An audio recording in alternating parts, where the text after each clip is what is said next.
Sam Seder. The destiny of America is always safer in the hands of the people than in the conference rooms of any elite. Sam Seder. They are unanimous in their hate for me, and I welcome their hatred. We must guard against the acquisition of unwarranted influence, whether sought or unsought, by the military-industrial complex. The Majority Report with Sam Seder.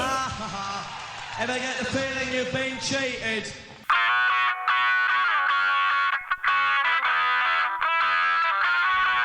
It is Wednesday, July 3rd, 2019. My name is Sam Seder. This is the 5-time award-winning Majority Report. We are broadcasting live steps from the industrially ravaged Gowanus Canal in the heartland of America. Downtown Brooklyn, USA. On the program today, Matt Ford of the New Republic on the recently ended Supreme Court term of 2019 and what to expect in the next one. Meanwhile, Trump and Republicans dropped their bid to add the citizenship question on the census, supposedly. And congressional Dems look to the courts to uphold their right to see Donald Trump's taxes. Meanwhile, a federal judge has blocked Bill Barr's proclamation that indefinite detention is legal for immigrants. And the Department of Homeland Security Inspector General finds that conditions in the border concentration camps are squalid. Park Service will pay $2.5 million for Donald Trump's 4th of July barbecue. And as Biden drops, Warren and Harris surge. And at the other end, Hickenlooper, more like Hickenpooper. Am I right? Sorry. No. Sorry, I had to do Not good. And congratulations, folks. June was the hottest month ever recorded on the planet Earth. Breaking records. Oh, things are just getting better. Prosecutors will retry the volunteer who was trying to help migrants not die in the desert. And Poppy! Meghan McCain feels like a caged animal and may leave The View. That is an appropriate term, finally. Joy Behar is like having bamboo shoots. My father. All this and more on today's program. Hi, folks. We're a little bit giddy around here, of course, because tomorrow is the 4th, and we're all excited for it to just downpour in Washington, D.C. tomorrow. We're hoping for thunderstorms that start early and are persistent throughout the day. Do they get northeasters there? Like, do they get that thing where it comes in and then it circles back around and dumps even more rain? Washington, D.C. needs rain. And if there's ever been a time where I'm calling for a biblical flood, I would say it's tomorrow, starting early in the morning. I want to see one of those new Abrams tanks floating down Pennsylvania Avenue. That's what I want to see. Hashem. There you exactly. But that's not the only reason why we're excited. We're excited because we're taking tomorrow off, and Friday is we will have a new show for you. It will be pre-recorded, but I am sure you will enjoy that nevertheless. Also, this is a tease to a tease that is coming up. Next week, we are going to be launching I don't even know if I would call it a show. It is going to be a brief audio only, at least for the time being, podcast. Maybe we'll make it available on YouTube. A new MR experience, maybe? A new MR experience. Yeah. Well, not an MR experience. You know, the parent company of the Majority Report, of course, is Majority.fm. So Majority.fm will be presenting something in the AM, if you will. It'll be very brief. Not meant to give you anything close to the depth that you're used to getting on this program, but it will give you just a little bit of like a little eye opener for the day. I don't know how else to express it, but I will be doing it part of the time. The other part of the time, we have a co-host who you're not familiar with, I don't think. Someone that we found who's funny, got good politics, and on days when I am with childs, she will be handling most of the work on those things, but it's a quickie little thing. So keep your ears open for it. We're going to just put it in the Majority Report feed, and I guess we'll put it in the membership feed too for that first bit of a while, and then it'll go off on its own. And we will tell you how to give us feedback to it and all this. So we're pretty excited about it around here, because I was like, I don't have enough to do. So now's the time to do more. So there it is. Yesterday, Chuck Schumer had some visitors up in his Brooklyn apartment, and right across from Prospect Park. It was about, about 300 people there, maybe a little more. And this is what happened.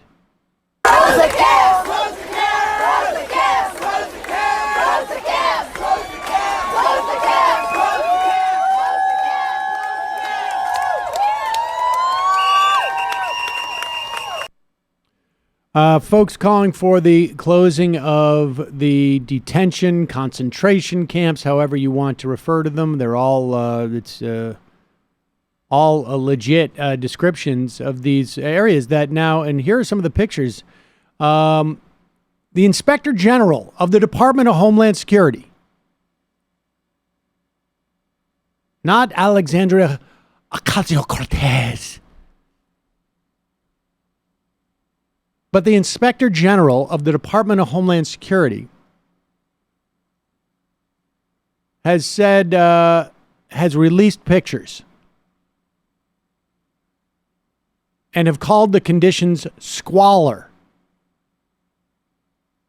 They have said it's a ticking time bomb. I mean, this is just horrible. Look at that. It's nuts. 88, go backward right there. This is 88 adult males in a cell with a maximum capacity of 41. And let me ask you this. When you think the capacity in a cell is 41, do you think that's roomy or comfortable? This is a cell. 88 adult males. More than double the capacity. Let's see the next picture here. And you have more images of men and women and children in cells. It's just reprehensible. And a reminder: this is a function of Trump's policies. Now, which is not to say there weren't problems under Obama. Folks who followed immigration know that Obama broke records, particularly in the first couple of years of his administration, for deportation. They spent supposedly 5 minutes contemplating the idea of separating families as a policy, as a way of deterring immigrants, and then rejected it immediately. Of course, yes, they separated parents from children when the parents were accused of committing some crime beyond the notion of just crossing the border without documentation. That was a civil offense. if they were found to have drugs, if there was reason to believe they were abusing the children. They were separated as they would be in this country if you were a U.S. citizen. But it wasn't an ongoing policy. And there was a policy of allowing people to go to families while they await a hearing. And like I said yesterday, somewhere about 80 to 90% of those who are released and then expected to come back for a hearing come back. And I think the rates are even higher when they have an attorney. And they understand what the process is. And as these images come out, and as the Trump's own administration, essentially, elements of it, Department of Homeland Security, an executive agency, Inspector General, part of the executive branch, comes out and says, hey, this is a ticking time bomb. These people are living in squalor. At that point, even the most rabid cheerleaders for this administration are going to have to figure out a plan B. And the plan B is, of course, is to blame the Democrats. Is to pretend like we're doing the best we can. We're doing the best we can. We wanted to do all the things you're telling us we need to do. You just wouldn't let us. Here is, and Kilmeade tried to do this. Apparently he can't even stomach it. So they send Ainsley Earhart out there to sort of do we really do care about this. I'm a mother. I'm a mother. As if you need to be a mother to care about the fact that children are dying, that men are shoved into a cell at double capacity for no reason in the first place. It's a tough situation. It really is. Yes, we have hearts. We look at this video of people behind the fences and they're sleeping on top of each other. We need more facilities. Democrats and Republicans, as you said over and over, Brian, need to work together because these are human beings. These are God's children. Pause we want to do Hold the on. best Before thing. we get to God's children, why do we need more facilities? Why do we need more facilities? We don't need more facilities. The children were released to their to family. If everyone who could come in and have a cousin, aunt, uncle, father, mother, son, daughter come in and say, yes, I'll be responsible for them. But of course, the Trump administration has been working overtime for years now to make those people afraid to show up. To make to make these people go underground, even if they're legal. Even if they're here under some type of legal status, documented status. Seen the Trump administration get rid of tens of thousands of people who've been here for years, who were here under the, what was it, TPS? Is that what it's called? The temporary protection status. We've seen it time and time again. These Democrats and Republicans, as you said over and over, Brian, need to work together because these are human beings. These are God's children. We want to do the best thing. I don't like to hear AOC talk about how people are being made fun of. The women are called names down there. Of course, that is unacceptable and that needs to be fixed. But that's a different issue. Democrats need to work with Republicans so that we can have more money to help these individuals and to come through our country the right way. How many Republican congresspeople have we seen go down to these detention centers? If we're all God's children and we all care about this and none of us want this problem, how many Republican congresspeople, how many Republican senators have we seen go down there? How many have we heard actually say one critical thing about what's happening there? How many have even done what Ainsley Earhart just did for the first time ever and express a modicum of sympathy? Off the top of my head, I would say it's zero. but they're all God's children. Do Republicans apparently reject the idea that they're God's children? That should be the question reporters should be asking them. It's just, it's unbelievable. And I don't know where the hell Chuck Schumer is. I don't know if he was at his house or not. Is he still in Congress? Schumer? Yeah, is he still? I didn't know. I have no idea. He's focusing on really important stuff. He's protecting you from robocalls. Yeah, I mean, all of those. I mean, you might like to terrorize people selling you fake Caribbean vacations, but others of us don't like it, Sam. And Chuck Schumer's looking out for us. You know, Chuck Schumer actually said something to the protesters, which we were remiss in not reporting, is he said, "I agree with you, but I don't hear you." And they were like, "What are you talking about?" We're mobilizing in the streets. Like, until my imaginary friends, the Baileys, come out against the concentration camps, my hands are tied. Until that happens, I'm going to be totally focused on, oh, wait, my legs are sore. Not enough room and coach on the plane. Maybe you should stop distracting me. I'm also working on making sure your coupons stay valid for a longer period of time. A lot of people think they have coupons for baked beans at Key Foods. They go in, they're excited to save 45 cents, and then all of a sudden they're not valid anymore. These are the kind of common sense middle class solutions that I'm focused on. What's that, dear? No more bike lanes? On it. Unbelievable. It's sad, but it's true. Well, primary, that guy. I like it. He really does. Whatever way it happens, need to be primary. Listen, I think he would be a great junior senator from, like, Rhode Island. He ain't nearly as good as, I'm not saying that's Sheldon true. Whitehouse Or and Jack Reed Yeah, are not okay. the best senators in the world, but they leave him in the dust. He Maybe. is bad. And when he's doing big Junior things, senator from Virginia, maybe. How's that? Sure. Yeah. That would be great.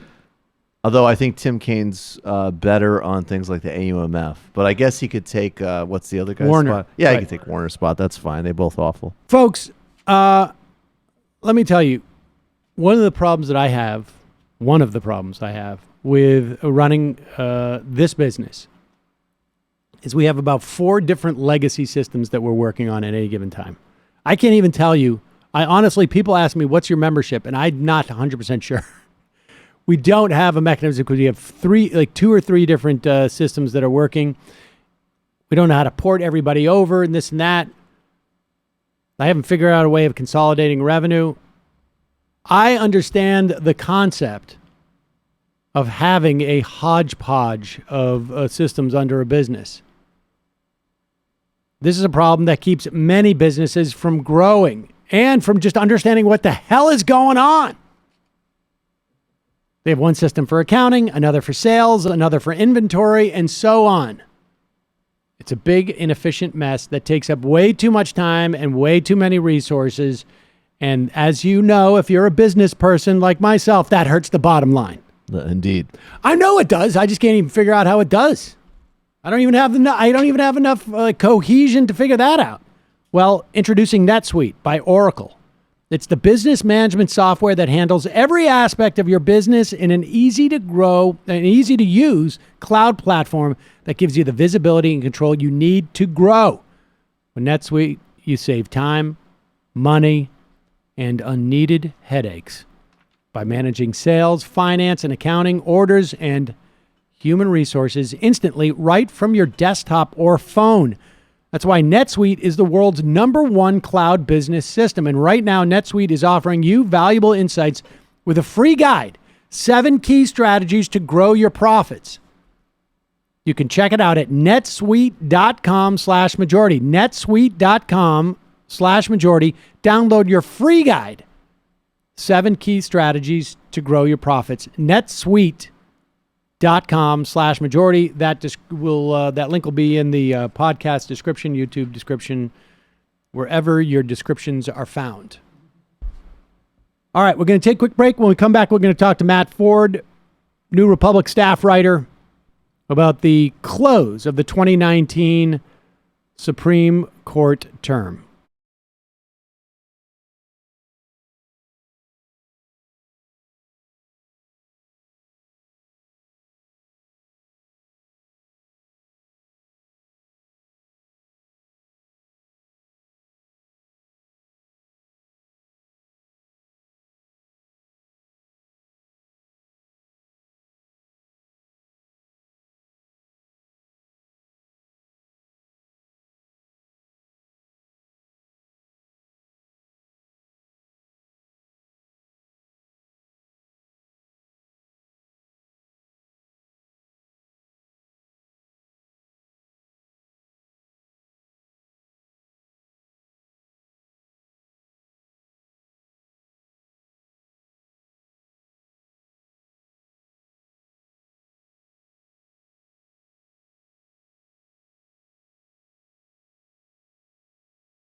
We are back. Sam Seder on the Majority Report on the phone. Pleasure to welcome to the program New Republic staff writer, I should say the New Republic staff writer, Matt Ford. Matt, welcome to the program.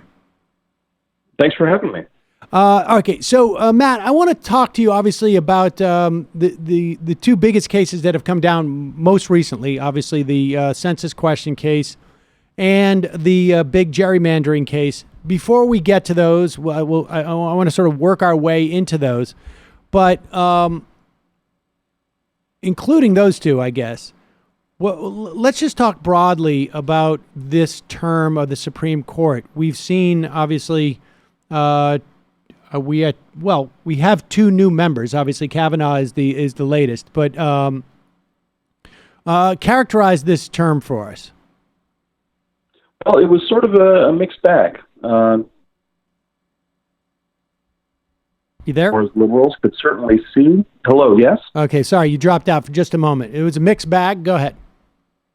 Well, it was kind of a mixed bag. You know, on some hand, there were cases where liberals can certainly see some victories, maybe more than they expected, especially in the census case, which came as a surprise to some observers. But overall, it reaffirmed that this is a very conservative court. This is a court that is more conservative than the one that Anthony Kennedy took part in for the last 30 years. And more than that, it's a court that's going to probably get more conservative as it goes.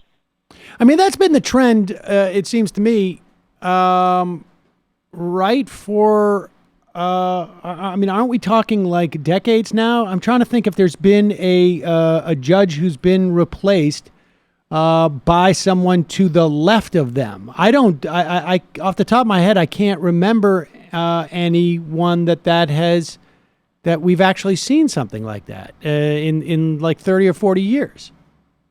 That's completely correct. The most remarkable thing about the Supreme Court's modern history is that from 1967 or 68, when Lyndon B. Johnson appointed Thurgood Marshall to the court, and 1993, when Bill Clinton appointed Ruth Bader Ginsburg to the court, the entire stretch of those decades was filled by Republican nominees.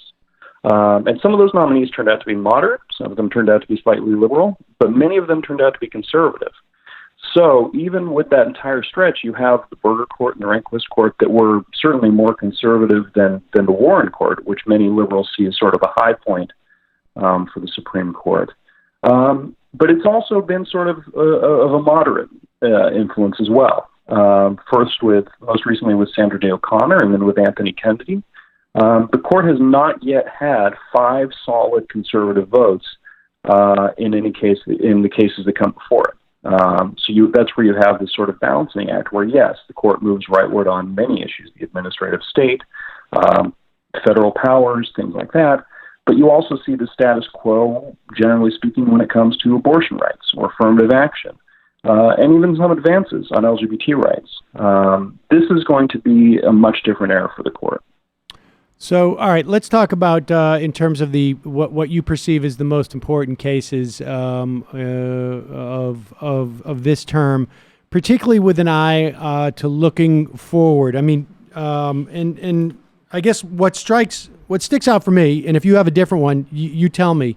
But Kaiser versus Wilkie, because and while that case in and of itself was not necessarily so decisive, there were indications that down the road we are headed into a very, very different era in terms of what a president can do, essentially, I guess, or at least what executive agencies can do going forward. First off, tell me if you think Kaiser isn't one of those important cases, and then walk us through it. Right. I think I wouldn't place it necessarily as the most important case of the term, but I think you're absolutely right in that it signals what's to come. So Kaiser v. Wilkie is an administrative law case, which means it involves how federal agencies carry out their functions and when they step over the line. Now, there's something known as the AUER deference in administrative law. It's based off of Supreme Court cases from decades earlier. And the premise of it is it sounds sort of obscure and arcane, but the premise of it is that when courts receive questions about a federal agency's interpretation of its own regulations, if it's ambiguous or questionable, for a variety of reasons, they typically defer to the agency. And for conservatives, many of them criticize that and some similar doctrines as giving too much power to the administrative state, as they call it, too much authority and discretion to federal bureaucracies. Now, in Kaiser v. Wilkie, the court had the opportunity to overturn that doctrine, to give that power to review these administrative law cases back to the courts. And they fell short of going all that way. They fell short of overturning the doctrine. Roberts joined with the four liberals to stop that. But at the same time, what we see in the case is that whereas the doctrine before was a very clear, bright line, Kagan, who wrote for the majority, added this sort of new 5-part test. And so there's certainly a retrenchment of conservative judicial power when it comes to how these agency decisions will be viewed in the future. All right. So, I mean, first off, why does Kagan do that in that instance, right? Because the idea and how does this deal, how does this sort of intersect with the Chevron? I mean, I'm just curious as to get a sense of where, if John Roberts is slow walking this, where is he slow walking this to? Well, I mean, that's the honest answer is that we'll see. Kagan may have taken this approach to secure that fifth vote, to ensure that Roberts would vote with her side and not with the other four conservatives, who generally strongly favored overturning the doctrine. Now, Chevron deference, which you mentioned, is also an important one. It's going to come up a lot with regards to environmental law cases. Chevron deference, rather than dealing with ambiguous regulations, deals with ambiguous statutes. So when the EPA determines how, for example, it can enforce the Clean Air Act or other major environmental laws, are courts supposed to defer to the EPA's interpretation of those laws, or are they supposed to interpret those laws themselves? Chevron deference says, well, you defer to the agency as long as it meets certain conditions. This is another area where a lot of federal conservative legal scholars have criticized that doctrine, with sort of the end goal of giving judges more oversight of what the federal bureaucracy can do. And so you can see how, when you have conservative judges and an EPA trying to fight climate change, you run the risk of narrowly interpreting the EPA's ability to do that. Now, for Roberts, if that's the end goal, he left open the door to that in his concurrence, where he said, look, our deference is still intact. Don't assume that this means Chevron will stay intact too. And we should be clear here. It's not just a question of giving judges authority over this. It's basically judges negating the ability of these agencies to move forward without more explicit, granular instructions from Congress, which of course is creating almost like a fact on the ground that is insurmountable. Right? I mean, let me just characterize this and you tell me if I'm right about this, because my understanding is that if you take, for instance, the Clean Air Act, well, the EPA is given the authority by Congress to regulate anything that's considered to be a toxin in the air. I'm paraphrasing. And that's right. And so down the road, the EPA, in what is considered a toxin in the year 2015 is maybe, or what is considered not to be a toxin, or not even people are aware of in 2015, people realize in 2020, because of research, that's now a toxin. And the EPA says, we're now going to regulate this. The courts could say, well, Congress didn't say that you should regulate this, and therefore you don't have the ability to do so. I mean, that's basically the way that would play out if Chevron was undermined. That's right. And, it's worth noting that this occurs in an environment where Congress is not really capable of passing legislation on those lines. So the practical effects of the EPA losing ground on that could be significant, and there could be no way for Congress to speedily remedy them. But it also speaks to giving conservative judges a more assertive role in that process. Now that the Supreme Court is solidly conservative for, perhaps at least a generation, it gives them a wide variety of options when if Chevron falls, to review all manner of federal agency actions that previously they would have abstained from. So in this sense, yeah, Roberts, may be looking at this and indeed playing the long game. Okay, so you, Wilkie, you did not count as the most important case. What are the a couple of the most important cases that were handled by the court this term? I would say that first and foremost, the most important case handled by the court this term was Rucho v. Common Cause. That's the one where the court had 5-4 decision, usual partisan lines, that federal courts have no power to review claims of partisan gerrymandering. John Roberts wrote for the majority that this is a power that the judiciary does not have. It's a power that the judiciary is not granted by the Constitution, and it's one that they should not exercise. He pointed to other means to handle this. And as Kagan, this time writing for the dissent, noted, that really puts states, and especially the voters in those states, in a difficult bind because it gives states more opportunities to sort of warp their legislative districts and to allow state legislators to sort of entrench themselves in power. This is manifested in places like Wisconsin, where you have 54% of the vote goes to Democrats and Republicans win 65% of the seats in the state house, or in North Carolina, where Democrats more or less get 50% of the votes. And again, another dynamic where Republicans get 60 some odd % of the seats. The interesting thing too in this case, and I we've talked on this program, hopefully not ad nauseum, but enough, a little bit about the history of gerrymandering. There was a case in the aughts, I believe, where Anthony Kennedy said essentially like, I'm inclined to rule against partisan gerrymandering if somebody can bring me a mechanism in which we can measure when something is unfairly gerrymandered. And social scientists did that. They came back, 8 years later, in another case that Kennedy heard. I guess it was in the last term, and they punted. Basically, I mean, what do you make of that? I mean, was Kennedy basically saying, was there, that to me, that just seems, I mean, I don't have a very high regard for a lot of the members of the Supreme Court, frankly, in terms of their principled stances. But that to me just seems like naked horse trading.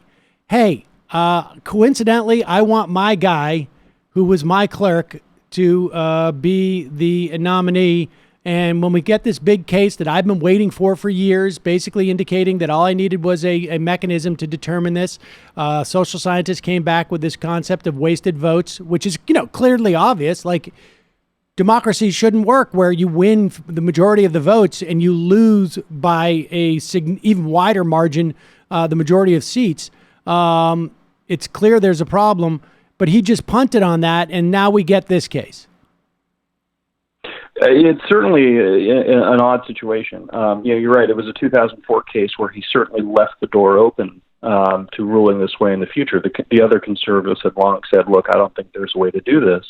But Kennedy, saw the potential damage that this could do, where instead of, voters choosing their legislators choose their voters.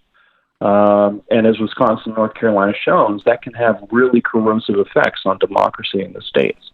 What Kennedy was thinking when he made the decision, I think we'll find out in 30 years or so when his papers become available. Right. But it's certainly disheartening, and it shows how much this court has sort of drifted away from its role traditionally as supposed to be a guardian of American democracy and not a facilitator of its decline. Now, there was a 2004 case, Vieth, I think it was, Jubiler, and then there was a case in 2012 where John Roberts had said that he did not see these independent commissions, because basically there's been two responses to this in the states, right? Or I guess maybe multiple ones. in states where there is reference to the congressional districts in the state constitution, like Pennsylvania, these things have been overturned, and the state Supreme Court can deal with it. Other states have opted or have had by referendum calls for an independent commission. Roberts in 2012 said that these independent commissions were an inappropriate delegation of the responsibility by the state legislatures in drawing up these maps. But he reversed himself in this latest ruling, didn't he? I mean, that's right. The 2012 case involved an independent redistricting commission in Arizona. And that was a case where Kennedy joined with the liberals to say, yes, it's constitutional for the state to, address this concern this way. And Roberts wrote and said, look, this is a power that is reserved to legislators. It's not something that can be exercised by an independent body, which made it very strange when we read last week that he says, okay, now these commissions are the right way to handle this problem. And one of the things that Kagan did that was really smart is point out not only that, but that a lot of the solutions to partisan gerrymandering run through the same legislatures that are doing the gerrymandering. She wrote specifically, I believe that the politicians who benefit from partisan gerrymandering are unlikely to change it. There's a vested interest for them in perpetuating a system that keeps installing them in power. Which has its own problems for democracy and how those states function. But it also means that voters have to expend a tremendous amount of energy to overcome these things just to get anything done, let alone any of the time they're supposed to have for organizing for other political interests. Kennedy, I think, was sort of in a holding pattern trying to find a magic bullet, so to speak, that would allow him to say, okay, here's the clear, bright line for when partisan gerrymandering crosses a line. And, apparently he didn't find the statistical models provided by social scientists to be enough. And this is what we've ended up with today. So, Matt, when you look at this, like from a legal perspective, what do you see any?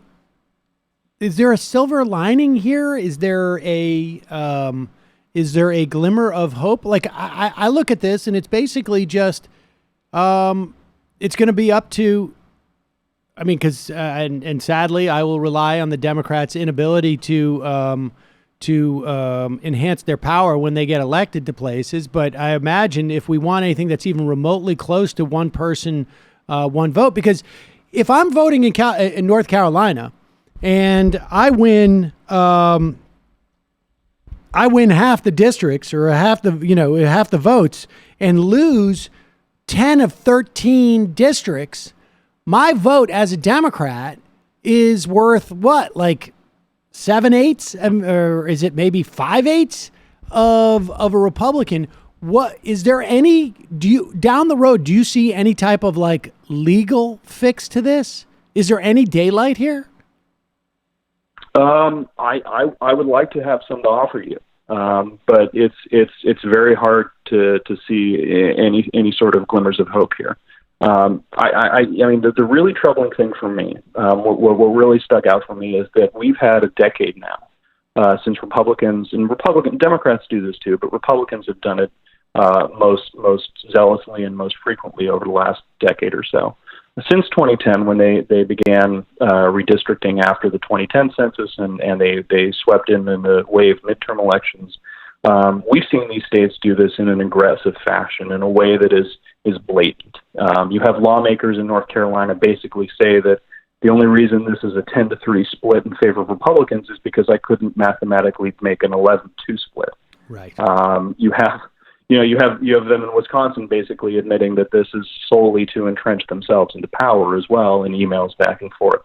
That's what the situation was like when it was still a possibility that federal courts could stop them. When federal courts were indeed out there forcing states to redraw their legislative maps, forcing them to remedy this problem. In that environment, in that legal environment where partisan gerrymandering was still justiciable, that's the sort of behavior we saw going on. And now that threat has been removed, now that the only avenue is state Supreme Courts, as we've seen in Pennsylvania, that is, if you want a glimmer of hope, that opinion earlier this year is a promising one. It's likely going to get worse, and it's likely going to get worse in a way that will make it harder to fix down the road. So it's basically like, we were having a party while the parents were away. We weren't 100% sure when they were coming home from vacation. But now they've just basically said, guess what? We're not coming home. We're not coming home. Yeah. The house is yours. And, we have an account at the liquor store, so they'll deliver the kegs, essentially. Is what. Yep, they handed the deed and the title to the property to them and gave them the keys to the car to go buy more. I mean, it's a grim situation. Well, I appreciate you following me on that analogy. So let's talk about what other case do you think has been prominent, will have implications in the future? I mean, we've talked a little bit about the censure question case in terms of the ruling. It just seems to me it's rather limited. The Trump. Well, let me just ask you about that before. If there's any other cases, we can bring that up. But I think folks are well aware of the census question and how, subsequent to the argument being presented to the Supreme Court and the Commerce Department saying they did it at behest of the DOJ, who was asking for this question supposedly to enforce the Voting Rights Act, which is laughable in the context of this administration and in the fact that it's never been needed. This information's never been needed in the 50 years or so that we've been enforcing the Voting Rights Act. Subsequent to that, evidence came out that not only was that not the reason, but the guy who did a lot of those 2010 redistricting maps had basically run a model showing that, and putting that question in the census would specifically, and I'm quoting now, help non-white Hispanics and Republicans in their electoral fortunes going forward in a specific district in Texas as evidence. And then he ended up writing some of the excuses for the DOJ to use. There was information of him connecting him to Commerce Department officials. They lied to the Supreme Court, and all the Supreme Court could do was basically, it would have been shocking, I think, had they not, had they ruled that question could go forward. But they didn't seem to you lied to us. Well, what are you going to do? I mean, didn't that strike you as shocking? Yes. I will note that if the decision had gone the other way, I would have placed that ahead of the gerrymandering case as the most significant ruling of the term. A lot of people should be breathing a lot of sighs of relief that the Supreme Court ruled against the citizenship question last week, because warping a census, which can only be legally done once every 10 years, and upon which a vast amount of American governance depends, would have been an incredible blow to how this country runs and is operated. But yeah, the cynical interpretation of it is if you think back 1 year earlier to the travel ban, where you have another scenario where Trump is clearly doing something with, at best, racially suspicious motives and more likely genuinely racist motivations. In that case, to exclude people on the basis of their Muslim faith. In this case, to suppress immigrant participation in the census. In Trump v. Hawaii, the court said, look, you've given us enough of a reason to justify this. We don't need to look any further. You've invoked national security. We defer to that. We don't need to think any more about this. It's incredibly impressive that given that ruling, the Trump administration still screwed it up. That they botched the explanation so badly that John Roberts, who wrote Trump v. Hawaii, had to go out and say, look, you guys have, in his politest way possible, lied to us so badly that I can't rule in your favor. Go try again. Now, combined with the deadline, that appears to have been fatal to the citizenship question. But it's really striking that, one, the Trump administration tried that in the first place, and two, that it was so much that Roberts had to go against them. Right. That case, it would have had really a horrible impact on the country over the next 10 years. But I also think it would have gone a long way to basically saying that in the event that the Democrats are in a position of power, we would get real reform with the Supreme Court, because that was just so naked. What also struck me yesterday that I haven't seen anybody comment on was Donald Trump was asked this question at a some type of press conference in I can't remember what the context was, but he came out and said that there's a real problem with immigration. He basically blew it. If they were to come back with another answer, he basically went on television and said, no, the real reason is I got a problem with immigrants. And I mean, yeah. He did it again. This is how the travel ban case should have gone. Exactly. He did it again, though. He did it again. He went out there and he gave the wrong answer and blew it. And I'm not convinced that's not why they basically gave it up, because the White House lawyers or the Solicitor General must have come in and said, Mr. President, I can't go and argue there's a different reason now because you just gave up the ghost and said it was because you don't like immigrants. Yeah. I think that's a perfectly plausible theory for why the Justice Department suddenly gave up yesterday. And I think it really speaks to how on one hand, how much of this country's governance is sort of driven by Trump's, idiosyncrasies. But it also speaks to sort of a deeper problem in the long term, which is what presidents could get away with in theory if they were 10% better at hiding it. Right.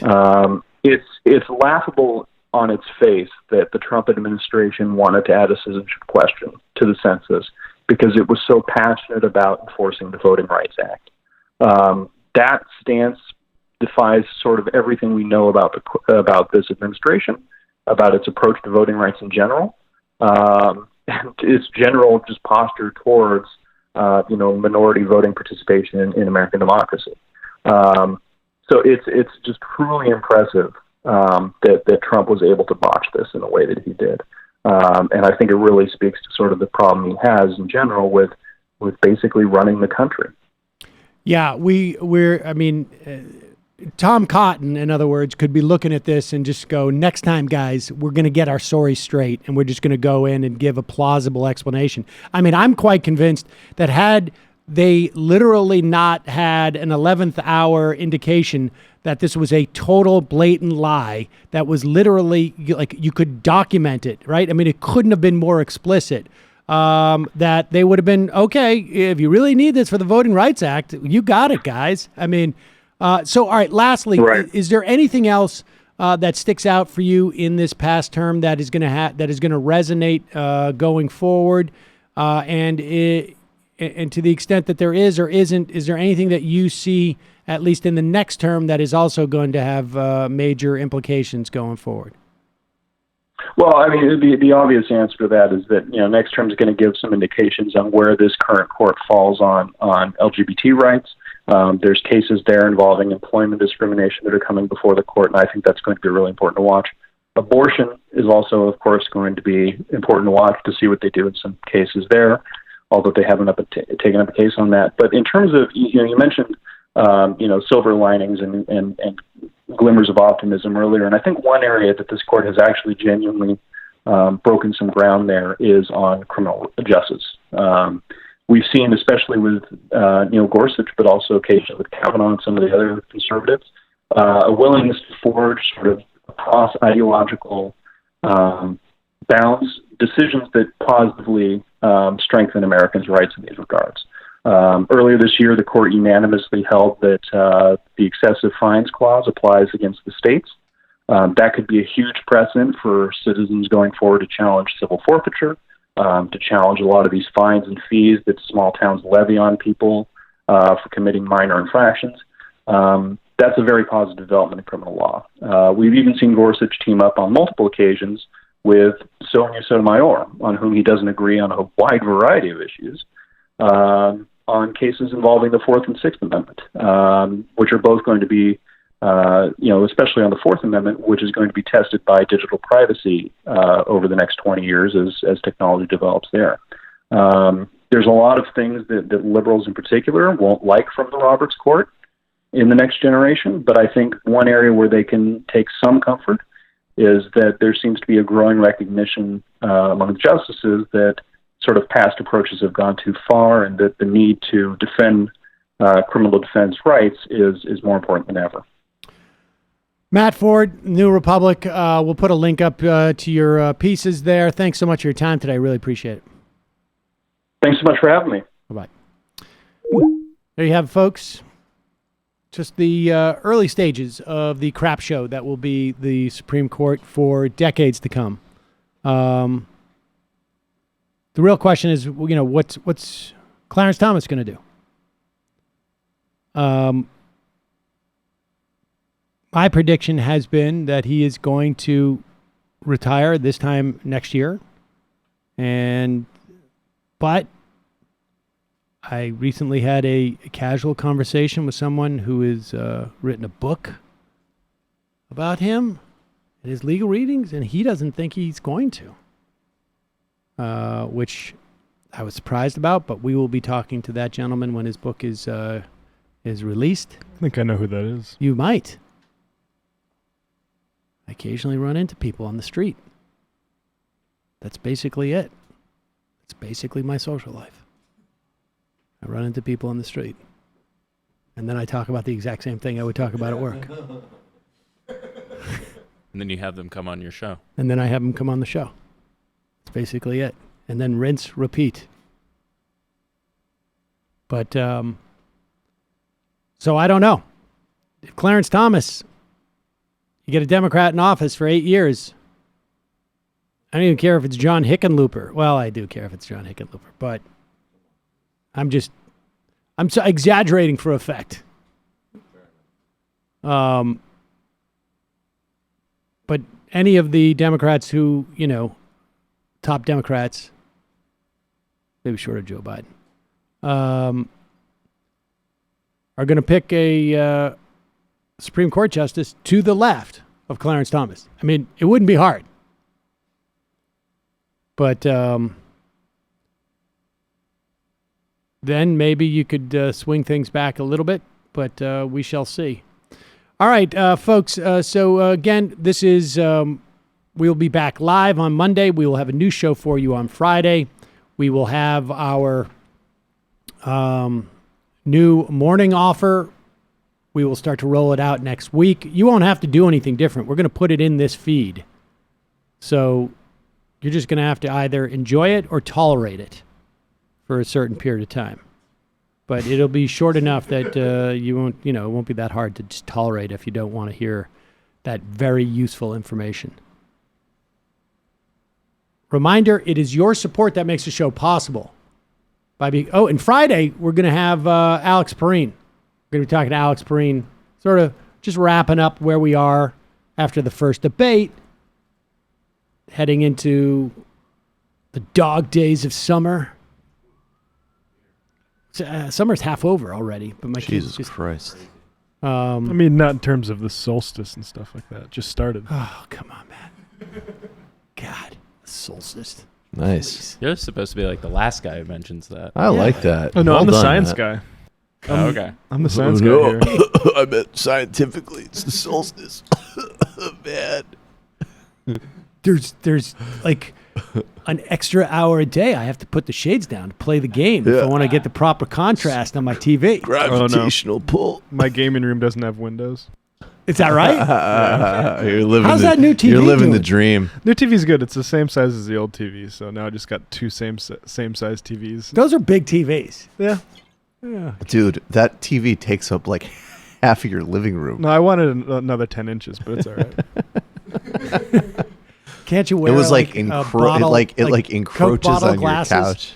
Folks, your support makes this show possible. You can become a member by going to jointhemajorityreport.com. Jointhemajorityreport.com. When you do, for just pennies a day, you support this show. And we say thank you by giving you extra content virtually every day, nearly every day. We also, you can also use the Majority Report app to search all the member content, the archives and whatnot. And you get the show commercial free. What better deal could you ever possibly want? JoinTheMajorityReport.com.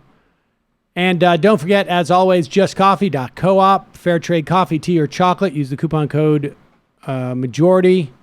Get 10% off. And our buddy at Just Coffee, Matt, is taking off, headed for greener pastures. Sad to see him go. He was very helpful to the show, particularly in the during the Mike Cernovich situation. But continuing on that relationship with Just Coffee, they've been great over the years, and very, very appreciative of the support they've given this show. in a myriad of ways, not to mention the coffee. It's delicious. Today's Wednesday. Last night was Tuesday. What happened, Michael, in this office? What happened in this office was and why wasn't it cleaned? Sorry, go ahead. Another great TMBS. We talked about anarchism, capitalism, the development of technology, and sort of overcoming technological determinism using Albert Einstein's essay on socialism, which was really fun. Then Anthony Fontano came on. We had a conversation about the history of reggae. We re-reviewed It Was Written. We talked about how he got into politics, and then Malaika Jabali connected us on a sort of a tour from Jackson, Mississippi, New Socialism, Organizing for a Post-Capitalist Future. And we talked about gerrymandering and Joe Biden, a bunch of other things. This weekend, an illicit history of the National Security Council and the rise of the bureaucracy of the military-industrial complex with Daniel Bessner. Patreon.com/TMBS, Michael Brooks Show on YouTube. Jamie is at Comic Camp, but you can always listen to the Intifada at the patreon.com/the Intifada.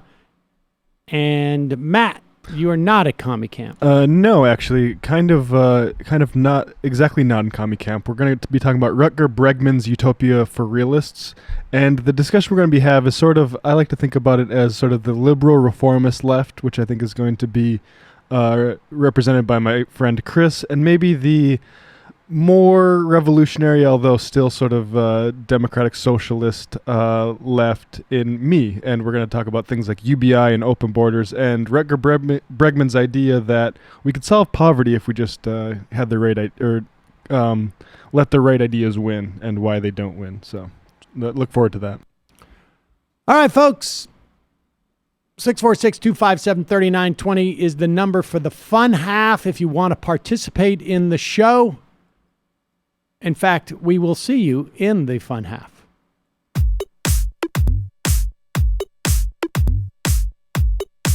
Left is best. Jamie and I may have a disagreement. Yeah, you can't just say whatever you want about people just because you're rich. I have an absolute right to mock them on YouTube. He's up there buggy whipping like he's the boss. I am not your employer. You know, I'm tired of the negativity. I'm sorry, I didn't mean to upset you. You're nervous? You're a little bit upset? You're riled up? Yeah, maybe you should rethink your defense of that, you fucking idiots. We're just going to get rid of you. All right. But dude, you want to smoke this joint? Yes. Do you feel like you are a dinosaur? Some good shit. Exactly. I'm happy now. It's a win-win. It's a win-win-win. Oh, hell yeah. Now listen to me. 2, 3, 4, 5 times. 847-906-501-457. 2, 38, 56, 27. 1 half. 5 8s. 3.9 billion. Wow. He's the ultimate math nerd. Don't you see? Why don't you get a real job instead of spewing vitriol and hatred, you left-wing Limbaugh? Everybody's taking their dumb juice today. Come on, Sammy. Dance, dance, dance. Ooh.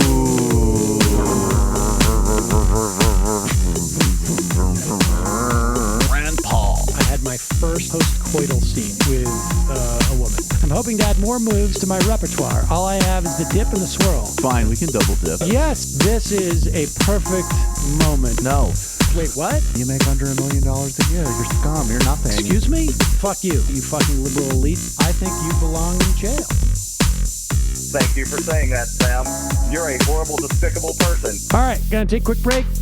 I want to take a moment to talk to some of the libertarians out there. Take whatever vehicle you want to drive to the library. What you're talking about is jibber jabber. Classic. I'm feeling more chill already. Good. Donald Trump can kiss all of our asses. Hey Sam, hey Andy, you guys ready to do some evil? Hitler was such an idiot. That guy might be a Nazi. Agreed. No. Death to America. You. Yes. Wow. Wow, that's weird. No way! Unbelievable. This guy's got a really good hook. Throw our hands up. Ooh. Wow. but Sam, I gotta get off. No worries. Let's. I want to just flesh this out a little bit. I mean, look, it's a free speech issue. If you don't like me... Hey, shut up! Thank you for calling into the Majority Report. Sam will be with you shortly. Welcome, folks. So a lot of polls have come out over the past couple of days, really over the past day or two, in the wake of the debates. They're going in a bunch of different directions. Washington Post ABC poll, which I think was done with Data Progress, although I'm not 100% sure about that. There was a Data Progress poll that Weigel wrote about in the trailer that was vetted by the Washington Post pollsters. That showed after the debate, Joe Biden had lost significantly. Bernie Sanders basically stayed the same, but Kamala Harris had sort of taken a lot of Joe Biden stuff and had just sort of basically got into a statistical tie with Bernie Sanders, with Elizabeth Warren up in there too. Another poll, the Washington Post ABC poll, had Sanders at 23%, gaining 12 points in the 2 months since Biden launched his campaign. The Reuters poll has Sanders at 16%. Morning Consult has Sanders in second place at 19%. And, of course, it was announced in Q1, Sanders only raised $18 million, but they had nearly 1 million different donations. So an indication, it's not a one-to-one calculation, but an indication that there's just simply a broader base of support, of deeper support, of deep support deep enough to contribute money. Let's put it that way. However, there is a very strong urge to put the fork into Bernie Sanders. Understandable. He is threatening to a lot of people in the establishment Democratic, in the establishment period. Here is Chris Matthews and panel saying that Bernie Sanders is essentially over. It's a little bit early for this, but I mean, I don't even feel that confident saying that about Pete Buttigieg, although it's pretty clear. But I wouldn't say that. Moment. It's harder to suss out some of the losers. I think Bernie is a great example of a place where everyone wasn't sure what to make of his performance. I sort of thought he faded into the background. He didn't have a big standout moment. And his polls have sort of faltered a little, but not monumentally. Didn't you think it was a replica of Bernie being Bernie? Like if there were a hall of the states for losers that lose these elections. No, he's not a loser, but he loses elections. He would be behaving like that automaton. That was Bernie being Bernie, the way that Larry David portrayed. I was just going to say Larry David, Chris. No, I think with one other candidate in the race, Bernie being Bernie was fine in 2016, or rather it served him well. But on a stage with 9 other candidates and with now 25 people in the race, You're so smart. That's exactly, whenever somebody says something, I've been thinking better than I do. I thought it's very hard to talk revolution when there's 9 people around you that are not in the revolution. How do you claim there's a revolution going on when you got all these Andrew Yang and everybody else there? Well, and he's also saying the same thing he said in 2016 this time around. I think that's not working. That's exactly the point I was going to make, is that America has evolved in the last 4 years. People's perspectives have changed. Bernie Sanders sounds like 2015 Bernie Sanders. And if you've expected some evolution and you haven't gotten it from him, a lot of people scratching their heads. Has he been stolen his lunch on the left? Because you've got Kamala, much younger, talking pretty hard stuff, pretty strong, progressive stuff. You've got Elizabeth, who's been out there for 4 years selling it, and she says it in a somewhat more subtle way. I'm not a socialist, I'm a Democrat. I believe in markets, but I want to refine them, I want structural change. Very carefully calibrating how far left the country's willing to go. Still, Bernie's out there with the old left. Yeah, I think so, Chris. And I also think that voters know that Bernie Sanders has been talking about these same policies essentially since he's been in public service for the past 25, 30 years. But he actually hasn't done anything to pass them, right? He's talked a lot about them, but we have not seen any of these policies signed into law. So you've got Kamala Harris, Elizabeth Warren, new senators on the scene who I think voters are looking at them and saying, you know what, these ladies may actually have a chance to get these policies passed. With all due respect to the former Clinton campaign official speaking about not getting things done, it is sort of stunning to watch this panel go from everybody stealing Bernie's thunder because they've adopted his policies largely, although that they may deliver it with a slightly different rhetoric, to he hasn't gotten anything done to get these policies enacted. He's done nothing besides completely recreate the terrain of modern politics. Besides that, totally ineffectual. Totally ineffectual. Now, of course, he's had some more legislative victories as of late in terms of the War Powers Act and Yemen. But obviously, Amazon, you would not want to $15 interfere with genocide in Yemen. Should never interrupt a kibbutz like this. Right. There is, some of what they say, I think is true. That is the case. That it is more difficult for Bernie to stand out on that stage with people who have all basically, he is, I said the other day, I think he's like the dog who caught the car on some level. Many of the people on that stage are basically saying, I agree with Bernie's policies. Well, on some, not exactly, but like you say, he has pulled the terrain to the left. And it may be the case that he needs to simply present and show a variant of that. But to proclaim that it's over for him at this point, when all you've basically said is he just has to take it to the next level, I think is a little premature.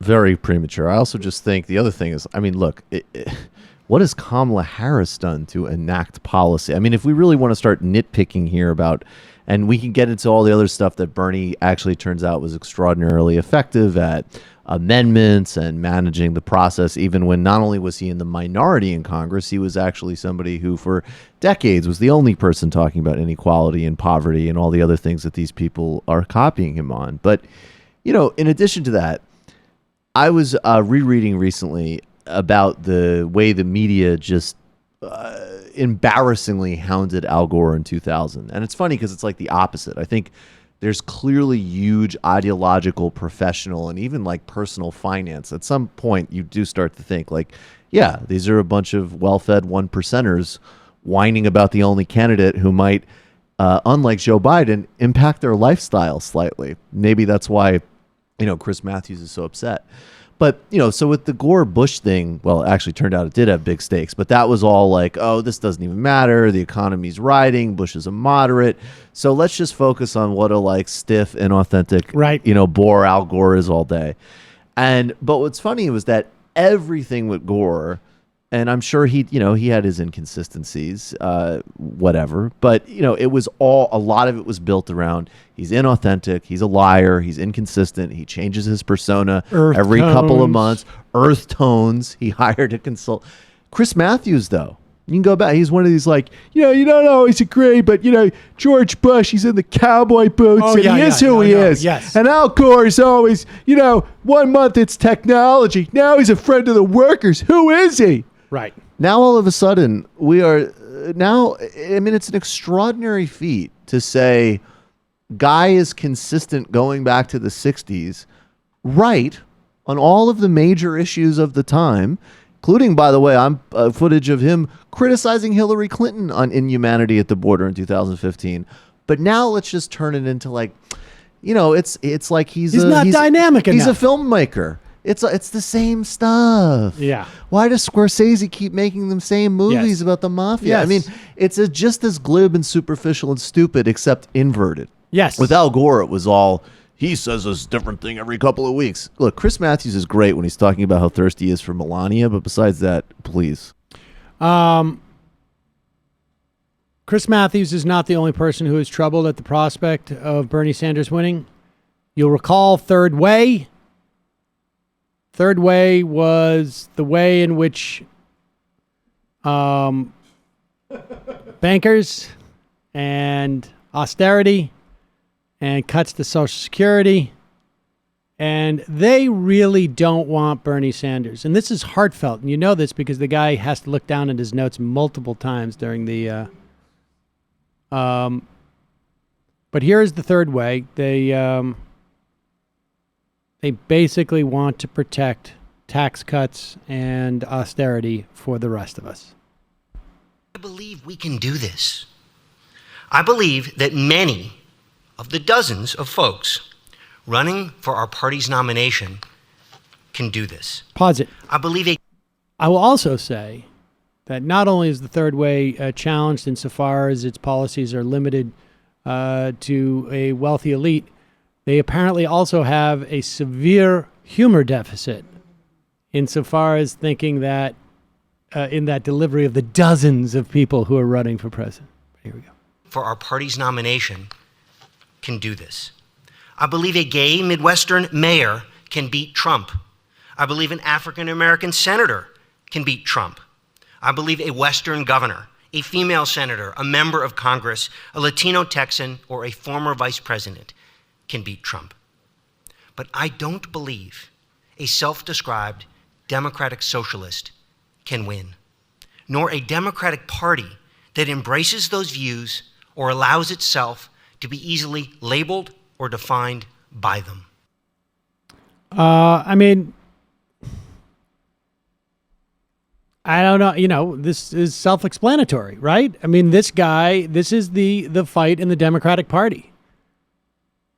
Third Way has just basically come out with their anybody but Bernie campaign.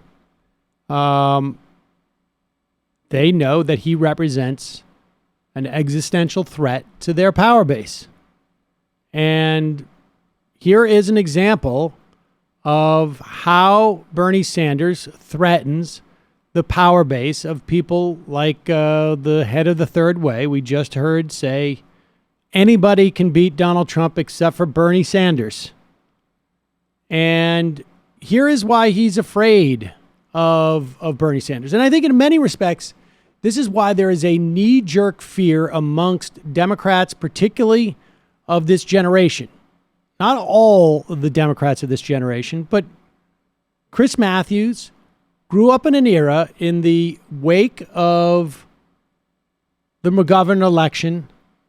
A lot of people took the wrong lessons from that election, but it struck fear in their hearts. The idea of activism, of people, broadly speaking, getting involved in politics became like kryptonite to these people. They were afraid of it. And it wasn't even necessarily, I think those issues just happen to animate a lot of people. I think just the idea, the sight of people getting riled up was scary to a certain segment of the Democratic elite, establishment, however you want to define it. And so when people get activated, and that's why Howard Dean's policies, rather conservative, but for the Iraq War. But it was the fact that there were so many people who were engaged. And look, this has always been a consistent fear of the Democrats.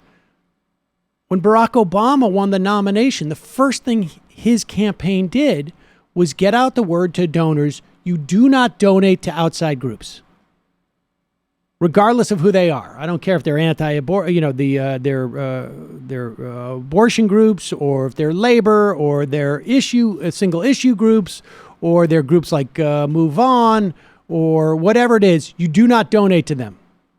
Everything comes through us. We do not want any outside force to compete with us that is grounded in broad-based populist support. So Bernie and Howard Dean can have, I don't want to say radically different policies, but significant difference. But they are both a threat because of this allergic knee-jerk reaction to seeing people activated. So something like this clip with Bernie in his school talking about his proposal, which supposedly is an unfair redistributive proposal, gets this kind of reaction. $1 trillion over a 10-year period. It's a lot of money. Well, how are we going to raise that money to do that? I will tell you exactly how. We are going to put a speculation tax on Wall Street.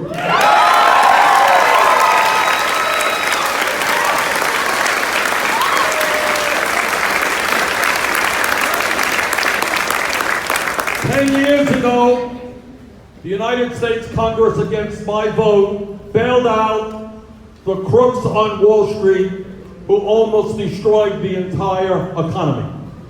If we can provide a multi-trillion-dollar bailout for Wall Street, we surely can provide the help that the younger generation needs in order to go forward.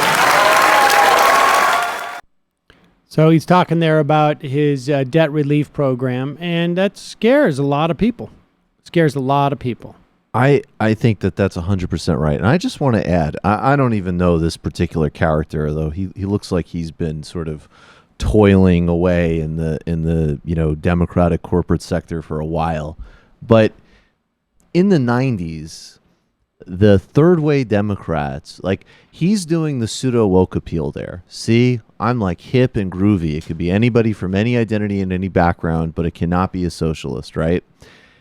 Democratic socialist. A democratic socialist. Can't be a democratic socialist. Can't be a person with a powerful grassroots movement for all the things that you outlined. In a couple-year period in the 1990s, Bill Clinton signed the crime bill that Joe Biden wrote.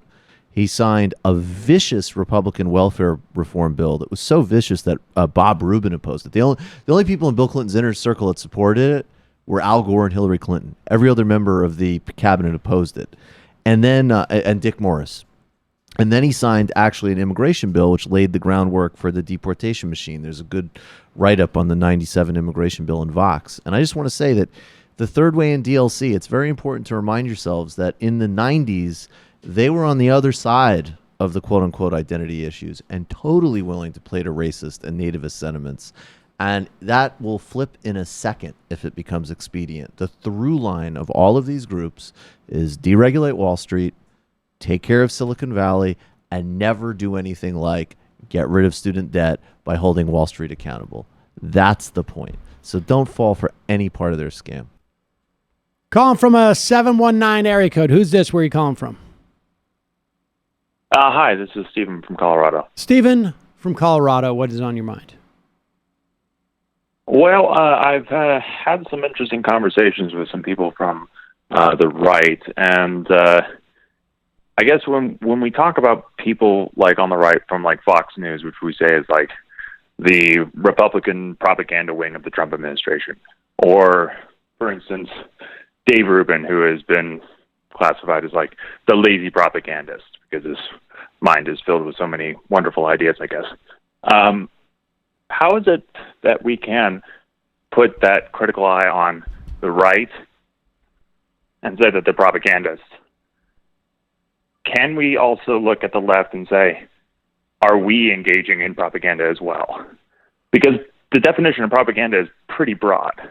Yeah, and I mean, I can tell you that I have very Left-wing often... people don't do propaganda, Sam. I don't want to get into this argument again, but I have certainly claimed to be a propagandist in the past. Now, there are some people who have told me that definitionally left-wing people can't do propaganda. But yeah, propaganda to me is a value-neutral term. And it is a form of informing people with a specific ideological bent. It is one which is intended to promote that ideology. And that's what I do. And to the extent that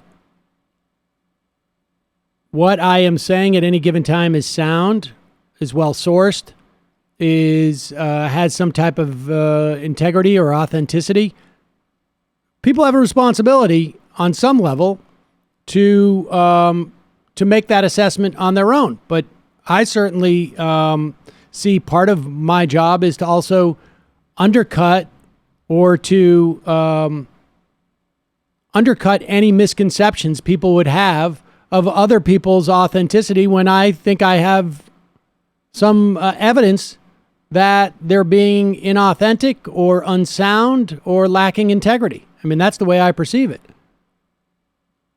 So do you think that the term propaganda is not actually a derogatory term? It's only derogatory when the person is factually or intentionally misrepresenting or misleading their point of view or their point with bad evidence or bad facts. Things like, Fox News saying the situation at the border is an absolute crisis because such and such and such and such. We would say, oh, that's just propaganda for the right. But when the left talks about it not being a crisis and it not being it is a crisis now, but at the time it wasn't a crisis, that would be propaganda for the left. But because factually you are right, then that removes the derogatory implication of propaganda. I mean, look, like you say, the definition is pretty broad. It is propaganda is perceived. I mean, in its sort of more classical definition, is basically just like trying to blast out information. And I think there is certainly more colloquially and perhaps not totally definitionally, but some people's definition of propaganda is that the information is particularly biased or misleading. And I mean, I'm pretty straightforward about my bias, and so my intention is not to mislead, and people have to make that assessment. But it is, but I am definitely using information to promote a political cause. So it's not so much that I'm concerned that Fox is propaganda. I do think it's a problem to be propagandists for power, right? And particularly for government power, and not even, I mean, government, but I mean by specific administration power. I think that can be a little bit problematic almost definitionally. But, it's a semantic issue. So I don't, I'm not too worried about it. But like I say, I have no problem if someone says that I'm a propagandist. I don't really have a huge argument with that. I would just simply argue that, yes, but I do not mislead, and I try to endeavor to make sure that my arguments are sound and my information is correct. Well, it's good to hear, because I've definitely been called out for having any kind of bias whatsoever. When I am in arguments with people, then they say, "Well, you have a bias towards this thing," and I go, "Oh, are you arguing with robots who've been programmed by other robots, and those robots?" Because if you're arguing with human beings, I got news for you. They also have a bias. By the way, the robots will too. Remember, numbers of mass disruption. I mean, there's the most dangerous. I think saying that there is no bias is maybe the most propagandistic statement anybody could make ever. Because it's fundamentally the most disingenuous one. I mean, completely. They're trying to hide the ball. Someone's either completely deluded or totally disingenuous if they say that. Well, I don't think they're saying that they don't have that there is no bias, but that we should engage with the news specifically without a bias. It's impossible. But that's like, I mean, it's impossible. I mean, good luck. Which news do you pick to engage? You should engage with basketball without like shooting baskets. You can't. Like, what are you talking about? You can't pick which news you're going to engage with without ideological decision making. Anybody who's telling you that they're engaging in any activity that involves like news, political news, societal news. I mean, any activity which it requires the development of an opinion or an assessment, whether it's in business or whatever it is, or in academics. I don't care if it's, political science or sociology, or if it's fashion.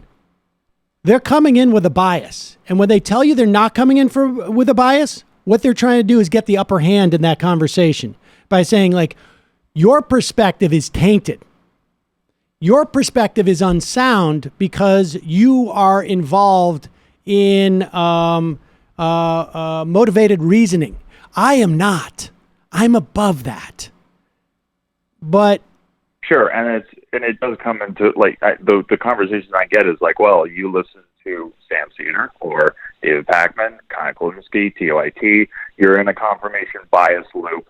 I'm outside that loop, so therefore I am looking at it more critically than you are. Well, all right. Ask for their media sources then in that case, because I'd be curious what they cite. I listen to a broad spectrum of both Ann Coulter and Brett Baer. I think you're a little biased on this. I'm watching Ben Shapiro, who uses logic. And he doesn't care about your feelings. I appreciate the call. Thank you. Calling from a 917 area code. Who's this? Where are you calling from? Hi, is this me? Yes, it is you. Hello? Yeah. Oh, hey. I was wondering, you guys are just talking about this topic. I caught the last part of the Supreme Court discussion, but did you discuss the Katie Halper piece on Sydney Embers and the New York Times? No. We should at some point. It's a really good piece. Yeah, they just reran it in Jacobin, but it was in fair.org originally. Yeah, no, I read the piece. You read it? Yeah. So to me, it's a very well supported critique of conflicts of interest with Sydney Embers, whose father-in-law is the CEO of Bain Capital, right? And she was a former reporter for the coal industry, and somehow just went to the top of the New York Times, campaign reporters, and she's assigned to Bernie. And I first heard about it when Diane Ravitch wrote about her critique of Bernie's charter school policy. But it turns out that she's repeatedly citing sources without disclosing that they're paid lobbyists and think tank guys, and she's putting down that they're Democratic strategists and whatnot. They were called on this. I wrote a letter to the Times saying, can we have an ombudsman review? But Sydney Ember just came out with another piece covering Bernie Sanders. Well, of course. Listen, this is to be expected. The New York Times, the last thing in the world they want is Bernie Sanders to be president of the United States. And it's not just the New York Times. I would say the vast majority of media outlets are owned by very wealthy people who someone like Bernie Sanders strikes them as a threat, and they wouldn't have to put a Sydney Embers on the beat if they thought there was actually a legitimate critiques to be made of Sanders. I mean, look, you see this, the funny thing is I have seen people, writers, academics, get up in arms with who the New York Times will choose for a book review. Okay? It's like, how can they have this person choose this book review when that person doesn't know anything about that academic field, or that person has a bone to pick with this other person or something like that. And people will be incensed by it. But when it comes to political coverage, they'll take this cub reporter who has no experience, as far as I can tell, in she was an analyst for BlackRock, in extensive political coverage. And they will basically say you have the proper disposition to critique Bernie Sanders. But it is not a valid critique because it is coming from the very mindset and pedigree that Bernie Sanders is the greatest threat to. And I will say that also represents a very small portion of the electorate. It's also a reflection of just of the cultural corollary of all of this decades of inequality and accumulated power, because we know, like, everything you said is true, and we also know that, and this would never happen, obviously, because of these same power dynamics, but if the Times appointed somebody who was previously a labor union organizer and then a staff writer for Jacobin, and then they got hired as a political reporter for the New York Times, and then they were assigned to cover Joe Biden or Kamala Harris, that would be a national, I mean, not a national, but it would be a regular meltdown. How can you hire this person? They're not credible. They're left-wing. They have a bias. They have this background. There's still this notion that if somebody has a business background, that's non-ideological, right, non-biased. right. In fact, going back to the previous disingenuous argument. Appreciate the call. I think Thanks. this is really just a left-wing smear job on the Ember family, including Sidney's father, screenwriter Matt Ember, who wrote movies such as the Get Smart remake and Get Smart, Bruce and Lloyd with Bruce Lee and Will Ferrell, and Home and Failure to Launch with Matthew McConaughey. It's because we can't. Failure to Launch. Yeah, we can't tolerate seeing the meritocracy work. And they are the worst people. And They his can't book, 101 Reasons Not to Be a Liberal. Oh my Really? God! Yeah. Of course. Mm. That's a critique from the left, I assume. David Feldman's nose whistling. Hi, guys. In a recent interview with Quillette, Ben Burgess said that the left made more, quote unquote, emotional arguments than the right. I love Ben Burgess, but I strongly disagree with this position. The left might be more empathetic, but isn't necessarily emotional. What's your take on this? Well, I know that his argument is that a lot of left discourse oscillates between snark and I guess he usually puts it as empathetic appeals, which he both says are totally valid and legitimate. He just doesn't want to cede. Like, when you watch a stupid Ben Shapiro video, he wants you to both say, this guy's a total repugnant asshole who has no empathy, and also explain why the sort of hoodwinking he just did on an anxious college student also doesn't work by in its own terms. So I wouldn't get, I mean, honestly, I wouldn't get too tripped up in that. But isn't empathy fundamentally emotional? I mean, it's like, can you intellectually empathize with someone? I mean, doesn't empathy you can mean intellectually? Well, you could intellectually. Yeah, you could definitely, because empathy doesn't necessarily. You could, as an example, you can understand what put yourself in the position of somebody else's next strategic move. Like, you can sit down, Sam, and say, I think that it would be smart. It's the ability to understand and share the feelings of another. There's sympathy also sympathy is the intellectual one. Sympathy, Yeah. but in international relations, it's used in a broader way. Well, great, but in 'Cause, terms of the definition, functionally, you could use it to just put yourself in another person's position to understand where they're coming from. Doesn't necessarily mean that you condone or support their perspective. But regardless, what does this have to do with the comment? well, the comment is the left might be more empathetic, but isn't necessarily emotional. What's your take on this? I think it is necessarily. I see. No, then it is. That if the left is more empathetic, then it is necessarily emotional because you're talking about feelings, which I don't think is bad. It's good that we have also the this is another and emotions. But by the way, another thing that how you argue for leftist policies without having a sense that our policies should be devoid of emotion. I mean, this is the game that the right plays as if they're just doing this. It's just another shade of the, like, I'm not coming to this with any type of bias. Like, my emotions are not getting in the way of this. I just have a completely intellectual assessment of this. Well, your lack of emotion for human suffering is in fact a bias. And they have plenty of emotion. I mean, another thing that Burgess and I have talked about plenty of times, which is fascinating, is also that this note, like that sort of dualism of rationality and emotion is completely from a science and from a neuroscience perspective, from what we can measure, and from a philosophical perspective, that's a totally discredited view. Well, yes, and they always they may work lack together. Empathy, but they don't lack emotion. No, they have plenty of emotion. I mean, are you kidding? You They have don't plenty think of it's emotion. emotional that Dave Rubin gets on Twitter and is like, "I'm being demonetized." No, but the point he's making that's even broader is just the idea that the idea that you can separate that functionality anytime is impossible. Like, we're not Spock. That isn't how the world works. That's Also, they don't, because there's a reason that if I call them a fascist, they'll say, well, we can't continue this conversation, but they call me a communist, and I could say, well, whatever, let's continue this conversation. Right. We get emotional about kids in concentration camps.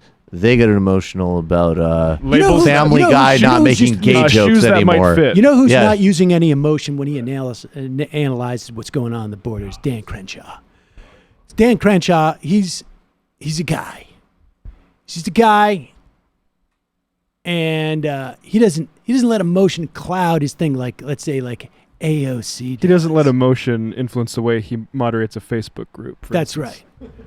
And here is Dan Crenshaw. He's on with Martha McCallum. He's just trying to explain, like, she's so out of control, that AOC, making up all sorts of lies. Poor timing on this one, Dan Crenshaw. Play this. Of their own officers. Here now, Republican Congressman Dan Crenshaw of Texas. Congressman, great to have you with us today. First of all, your reaction to that back and forth between the Congresswoman and these officers. It's sad to see. She's getting bolder with her lies on this. And this is what's actually happening. And this is what the American people need to understand. People like AOC are operating off of a false premise, and it's deliberately designed to misinform the American people for her own political ends, right? Remember, first there was no crisis at all, okay? Then it was a manufactured crisis. Then it was a crisis completely created by Trump. Then there were concentration camps. Then Pause it for 1 second. Now, everything he's just outlined, I hope I don't have to point out exactly the trajectory of what happened. There was no crisis. Then there was a manufactured crisis, the manufacturing of the crisis. And then at the end of the manufacturing process, there was, in fact, a crisis that was created by Trump. And then what was the last step he had? Oh, and that crisis was that we were putting people in concentration camps and treating them with abject disdain. Then it was a crisis completely created by Trump. Then there were concentration camps. Then people are Nazis. Now she's saying that Border Patrol agents harassed her and forced migrants to drink out of toilets. This is insanity. This is not true. There's no one else corroborating these kind of reports, and yet she's using it to try and make her case that we shouldn't have any enforcement and that we should have open borders. This is really dishonest behavior from a member of Congress, and I honestly can't believe it. I will agree with Dan Crenshaw that it's very dishonest behavior from a member of Congress, but I would suggest that it was him who's being dishonest. Poor timing on this, because just literally hours after Dan Crenshaw is on, the Department of Homeland Security's Inspector General said that they were living in squalor in these camps. Squalor. It comes out that just a day before that there was a Facebook group of 9,500 people who referred to themselves as all being part of a big family, who included documented proof, former and current members of the Customs and Border Patrol, who were in fact passing around memes showing essentially that AOC was being more or less raped by Donald Trump in some fashion, and saying horrible things about what they wanted to do to her, as well as showing total disregard for the humanity of the people that they were supposed to be watching. So Dan Crenshaw's really struck out here, and a kudos to Martha McCallum for basically showing absolutely no indication that she was aware of any of these things when she did not question anything that he was saying. We should also, I'm just going to replay this little part here, Brendan. Created by Trump. Then there were concentration camps. Then people are Nazis. Who did AOC call Nazis? No one. So is Crenshaw just giving us a little bit of a sneak peek here for the plan? Yeah, he's been right so far. Right. This is disturbing. Is he jumping the gun? Because so far he's actually given a really accurate timeline, as you pointed out, of what's happening. I don't know. Maybe refer back to Dan Crenshaw's Facebook groups. Crisis. Then it was a crisis completely created by Trump. Then there were concentration camps. Then people are Nazis. Yeah. That's the way it works. That's the way it works. Oh, let's check in, though. It's one thing for Dan Crenshaw to be lying about AOC and not realizing what was going down with the Department of Homeland Security, which, of course, are these, baseless. Obviously, they're doing it for their electoral chances in 2020. Department of Homeland Security, as you all know, running for Congress, running for president, running for Senate, running for dog catcher, comptroller of a county in upstate New York, all these different positions. That's why their inspector general said that these immigrants are living in squalor. Well, let's check in on Glenn Beck. You remember Glenn Beck. He's the one who had the complete revelation. A moral awakening where he realized he had done wrong and he wanted to apologize to America. And he knew that he was in part responsible for doing Trump. And it's all about loving and about deep, deep belief in Jesus and what God would want us to do. And, oh, wait a second. Oh, shit. I'm sorry. I just got a report from my accountant. Yeah, no, scratch all that. But thank you for all the profiles in the New York Times and the New Yorker. The New York Thank you Magazine. For the Sam B collaboration. That was great. Yes. Sam B was nicer to Glenn Beck during 2016 than she was to Bernie Sanders. That was a fun time. But let's check in what Glenn Beck is doing now. It's funny because they were very upset that they were asked to check their phones going into the facility. So they did, but heroic Joaquin Castro smuggled in a device to get some footage. And what a brave man he is. Pause it. What he's talking about is that representatives of the American public who elected these officials, and remember, these are sometimes faux libertarians, these two,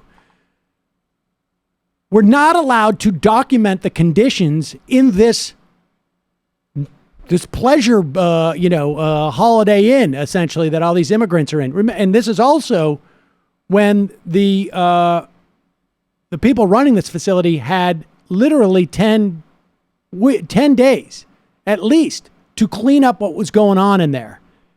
And the idea he's so brave, he brought in his video camera. Well, may not be very brave, but don't you have a problem with government bureaucrats? With the people who have the monopoly of force telling not just citizens, but the representative of hundreds of thousands of citizens that they can't document what's going on in there? These are the guys who are so constitutional, right?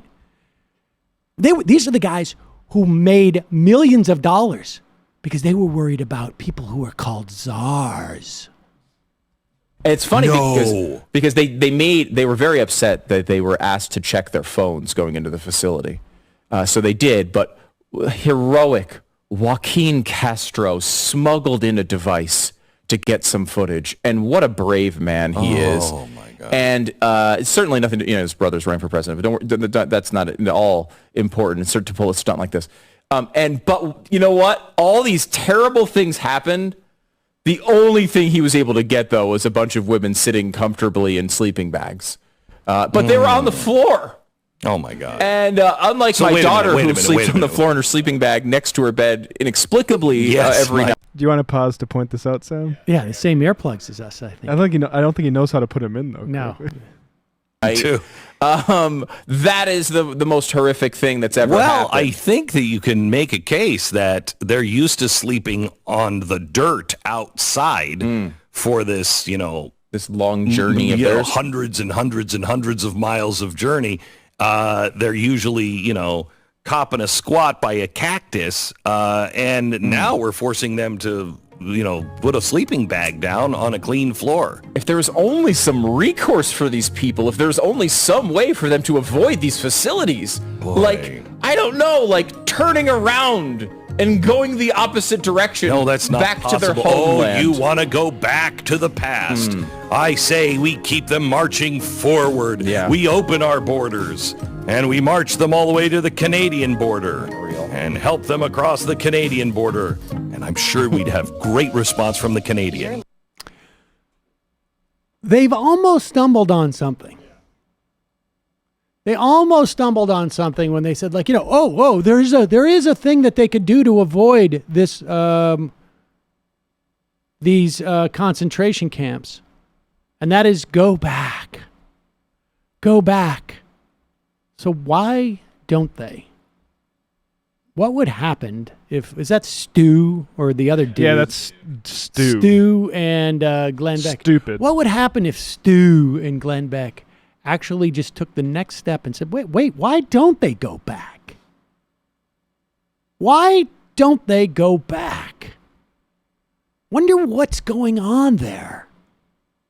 Because God knows that they know, that we know that what happens when the immigrants come in, they live the life. They just sit by the pool and just hang out and chill. All they got to do is and vote. have government All they gotta do drive is up vote. those trucks full of cheese and living the life. Why don't they go back? And then, of course, what would happen if Glenn Beck brought out his chalkboard and actually started to try and do that equation? What a disingenuous... I'm still waiting for the correction written by all the hagiography about Glenn Beck. God, what a con man. Well done, Sam B. Well done, Not just Sam B. NPR. Look, Sam well B done, is- NPR. She does a comedy show. Well done, What NPR. about I was there doing a some list. Hardcore. I was doing a list. Yeah. There's literally one. If you want to skip to it, always honorable mention to Bob Garfield, who not only held Glenn Beck accountable. Glenn Beck had a tantrum Yep. a couple of minutes in the interview and left, and that was after laudatory coverage by the New York Times, Sam B, NPR. He had 2 pushback questions on his absolute lack of ethics and his role in creating Trumpism, and he tantrumed off.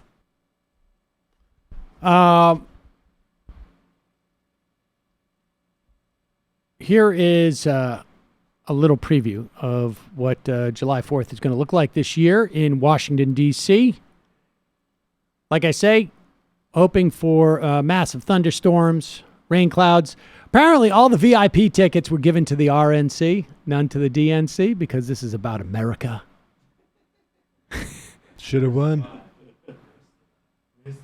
Winner take all. Winner take all. Let the American people decide. And frankly, I don't think there should have been tickets given to anybody. How about there are no VIP seats? It's not for the people. The people want to see me. Here is some of those millions of dollars that the Parks Department is spending to ship in tanks. Where is this? Here is this downtown Washington in the 18-wheeler. They got to put them on the back of 18-wheelers. There you go. There's the tank. Vroom, vroom. Wow, that's super exciting. This is great. Here's another one. Good. Look at that tank roll by on that 18-wheeler. Honk the horn. Thank you for that. And here is Old Man Dobbs talking about how exciting it is to have some real military hardware for once. I love this idea of the president's, and I just got to tell you, I've been hoping for this for a very long time. We're going to have us a little different 4th of July celebration in the nation's capital. I'd love to see it in every community in the country. But we start with M1A1s, tanks and strikers, all part of the president's July 4th celebration that he's been planning for America. It's called the Salute to America event. It'll be in Washington, D.C., of course, and it will have fireworks, a speech from the president, and now tanks and Bradleys and strikers. and all sorts of fancy military vehicles to just kind of spice things up. Oh, yeah. The D.C. Council, they were so concerned about potential damage that would be caused by those armored vehicles. The Pentagon will not have the static displays of the tanks. We don't know what that means, but there will also be demonstrations above from the Navy's Blue Angels Flight Squadron, the U.S. Army Band, back to the ground now, and the Marine Corps Silent Drill Team, 8th and I. It will surely be fun, patriotic, and a glorious celebration of our nation, its founding, and oh yes, our military, which belongs in every Independence Day celebration, in my opinion. I can't find the Uber Alles thing on my... Whatever happened to that? I take that off at one point. But there it is. Getting all jazzed up for the Supreme Leaders observing the troops. There are vote vets, apparently, is going down there with thousands of John McCain T-shirts to boo the president. So I appreciate John McCain being leveraged for good for once. Go down there and basically upset the president. Meanwhile, lastly, we should talk about this. So Nike was going to come out with some Betsy Ross sneakers, in which they were going to use the flag that Betsy Ross sewed, 13 stars, the colonial flag, right? Is that what we call it? And when they announced it, Colin Kaepernick was like, "You're aware that those 13 stars are used by like sort of so-called patriot militias and white nationalist groups." And Nike was like, "Oh, we weren't." Thanks, Colin. I like it. Colin just does everything for Nike now. We weren't. And so Nike decides not to roll it out. Probably a good idea, but not if you're on Fox Business News. Because, look, this is what Donald Trump wanted for re-election anyway. So if he can bring this back, he won't have to hit so hard on the immigration thing. Got to ask you about Colin Kaepernick and well, I'm going to spend. I'm sure Nike. I'm sure Nike doesn't care because I'm a fat old man. But I'm going to find every Nike piece of equipment I have and burn it this weekend. I'm going to go find New Balance or somebody else that makes American products and is proud of American flag. Pause it for 1 second. Who was Ed Rollins nails it. No one cares what this fat old man cares about. I hope he throws his back out American when he does flag. that, though. And Kaepernick, who was a third string at best quarterback at one minor season, owns that company for some reason. It's anti-American, and I hope they pay a big price for this. What do you think? I think it's politics. I think that it's about their base. It's about Nike's base. It is big. They're campaigning with this nonsense. I don't know if we've got pictures of the shoes. Instead of it's the colonial 13-star flag designed by Betsy Ross, and there it is. And I think that this thing was contrived. I really do. Yeah. Utterly contrived by their marketing department, and the audience they want to buy that would have really been offended if it had been the U.S. flag back there, the current 50 stars on it. Well, they're playing games here. Absolutely, and it's transparent. They should pay a price. Well, I'll never wear another Nike product again. And again, they don't care about me. I'm a fat old man. But I'm going to tell all my friends, and I'm going to basically make fun of everybody who wears it. We don't care either. You're a fat old man. A hat. Get roasted. A former Navy SEAL. Definitely real. And I'll be darned, I looked at it, and there was that doggone Nike swoosh. It's hard to escape that son of a gun. Go buy American. That's what we need to go find. There's several companies. Let's do it. Make good Buy American, hire American. Absolutely. So says Ed Rollins.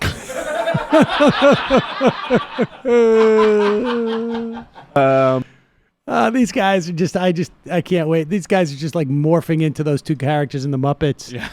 And they're just at one point just going to keel over. Yeah, and also the story about Betsy Ross in the first flag is bullshit. There's no documentation for that. So sorry, guys. Wait, but that's America hater. But that's actually really interesting. So now, like, are they actually saying, because it means something to say, products made in the United States, well compensated labor, okay.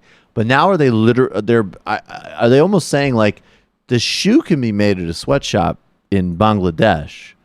It just needs to have the Betsy Ross flag on it, and then it's somehow made in America.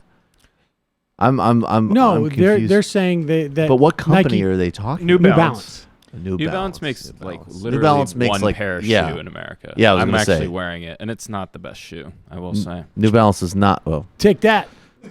Take that, American worker. No, New Balance. What? Yeah, but it's almost like, what is it? Like a tenth of their production. Go to the phone. Calling from a 570 area code. Who's this? Where are you calling from? Hi, this is Joe from Scranton, Pennsylvania. Can you hear me? Joe from Scranton, Pennsylvania. Joe, do you ever listen to Ring of Fire radio? It's on the radio there, No, I don't, and no, I didn't even know that. You know what? I'll be honest with you. I didn't know that either. Somebody just know that. Somebody just texted me that yesterday. I had no idea. It's on WFTE in Scranton. It's an FM channel. WFT. It's an FM channel. No kidding, because the Bold Gold Radio Group is the one that normally dominates all talk radio here, and that's beyond the right-wing organization. So I had no idea. That shocks me, but that's good news. Yeah. That's good news. Check it out. Very good. So, yeah, I mean, I'm calling because I can't believe, thank God you guys are giving this a lot of attention, this, what's going on the border, because I can't believe that the national news media hasn't just kept staring into the camera and waiting. Like, we'll wait until this is immediately fixed, immediately stopped. I mean, I can't believe that we're living in this kind of a country. And what my concern is that for the Democratic election, whether it's Joe Biden, especially, in our area here, I'm getting a little nervous because I start to see the Biden signs going up in people's yards about a month ago, which is around the same time that I saw a lot of people in the area starting to put up their Trump signs.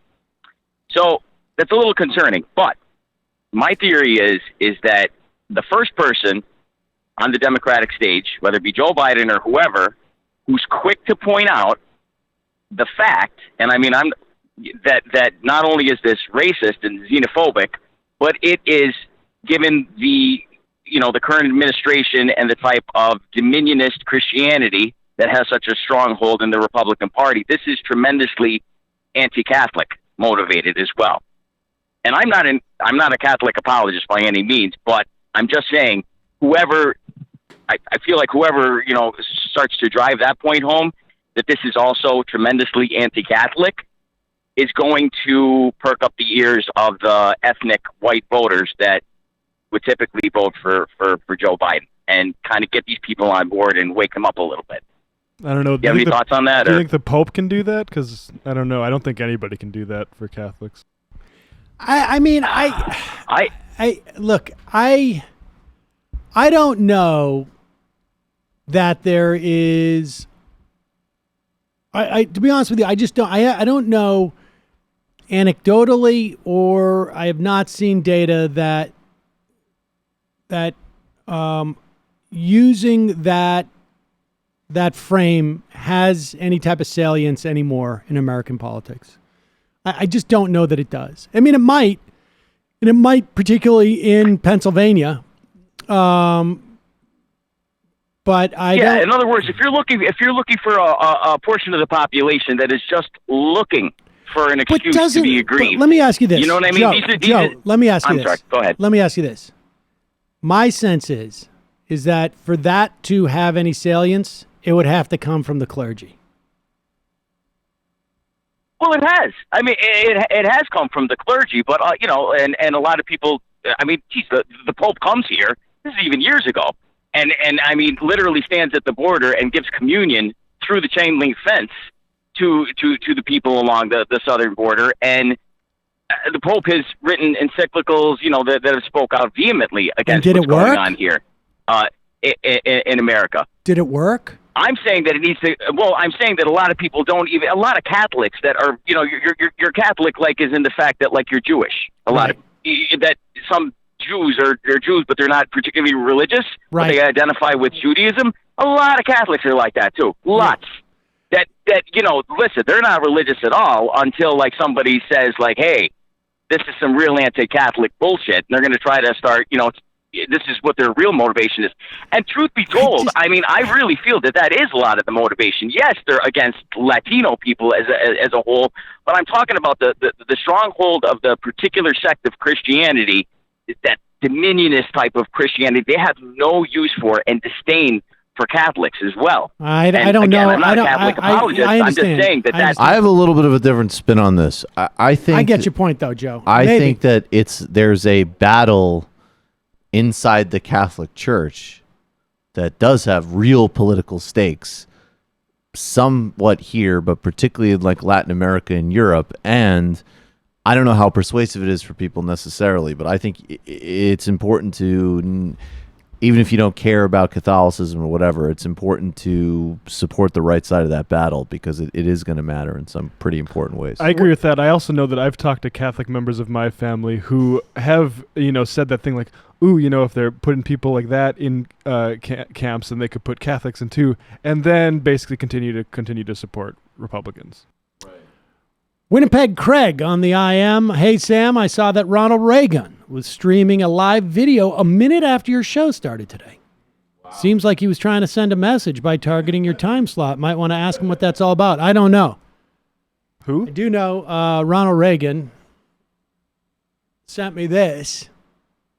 It is I guess the first entry into the Sun's Out, Guns Out. I think he doused it with, like, cologne or something. I think he did. Or did he just take this off of somebody's... Right? Yeah, there's a weird scent to it. Yeah, if you're ever going to send Sam something, it can't be fragrant. I feel like he did. lavender in the I once That's washed not my lavender. hair I 2 know. days That doesn't before a bother show. me. It just smells bad. It doesn't bother me because Like it's it's been left in completely a gym bag. artificial. Yes. Yeah, like a mothball or something. I don't know if I'm going to wear that now. I was thinking about it, but it smells. Says, hallowed be thy gains. Yeah. Hallowed be thy guns, dude. No, it says gains. Oh, really? Yep. Oh, all right. I thought it was hallowed be thy guns. I'm not going to wear that. JJ Cool. Doesn't the privatization of detention centers create incentives to perpetuate this horrendous situation? The companies are encouraged to lock up as many people as cheaply as possible. Employees could be encouraged to dehumanize people just so they can function. The media gets a picture of the humanity. Republicans step forward with a bill that has funding with few restrictions. They can pretend. Look, we did at least 1 or 2 interviews on this program, and I certainly did 1 or 2 on Ring of Fire, talking about the private prison industry. And I'm trying to think who it was that I interviewed on this. The private prison industry moving into detention centers. That's what they were telling their shareholders back in 2014, 2015. Bernie Sanders, back in 2015, in September of 2015, introduced a plan to scale back the private prison industry. Justice is Not for Sale Act would give federal, state, and local governments 2 years to exit their contract with private prison companies. I think that had happened on a federal level under the Obama administration. They had started it at the end of their term. But yeah, this is a problem. I mean, this is a problem with private prisons, period.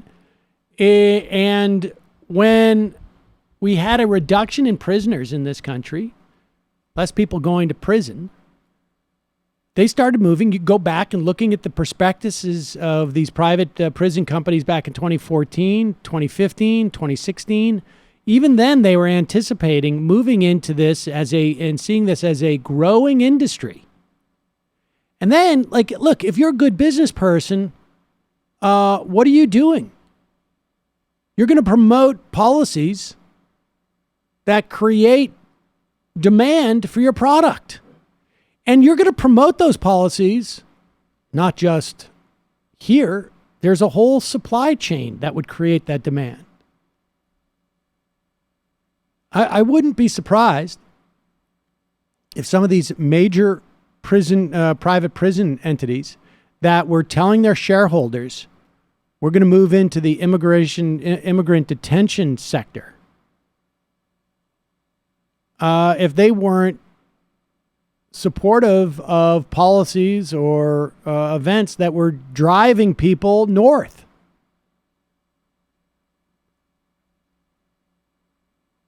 And certainly, of course, like, they know that the most exploitable populations would be immigrants. Those are the people, because there's just less resources to defend their rights. You have congressmen who are up here poo-pooing the idea that, no, they're lying on the floor. I mean, it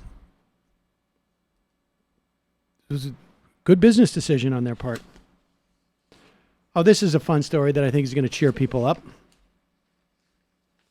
It really breaks my heart. Daily Beast reports that Meghan McCain is feeling like an exhausted, defeated, caged animal, and she may exit The View. This type of deplatforming is just reprehensible. Meghan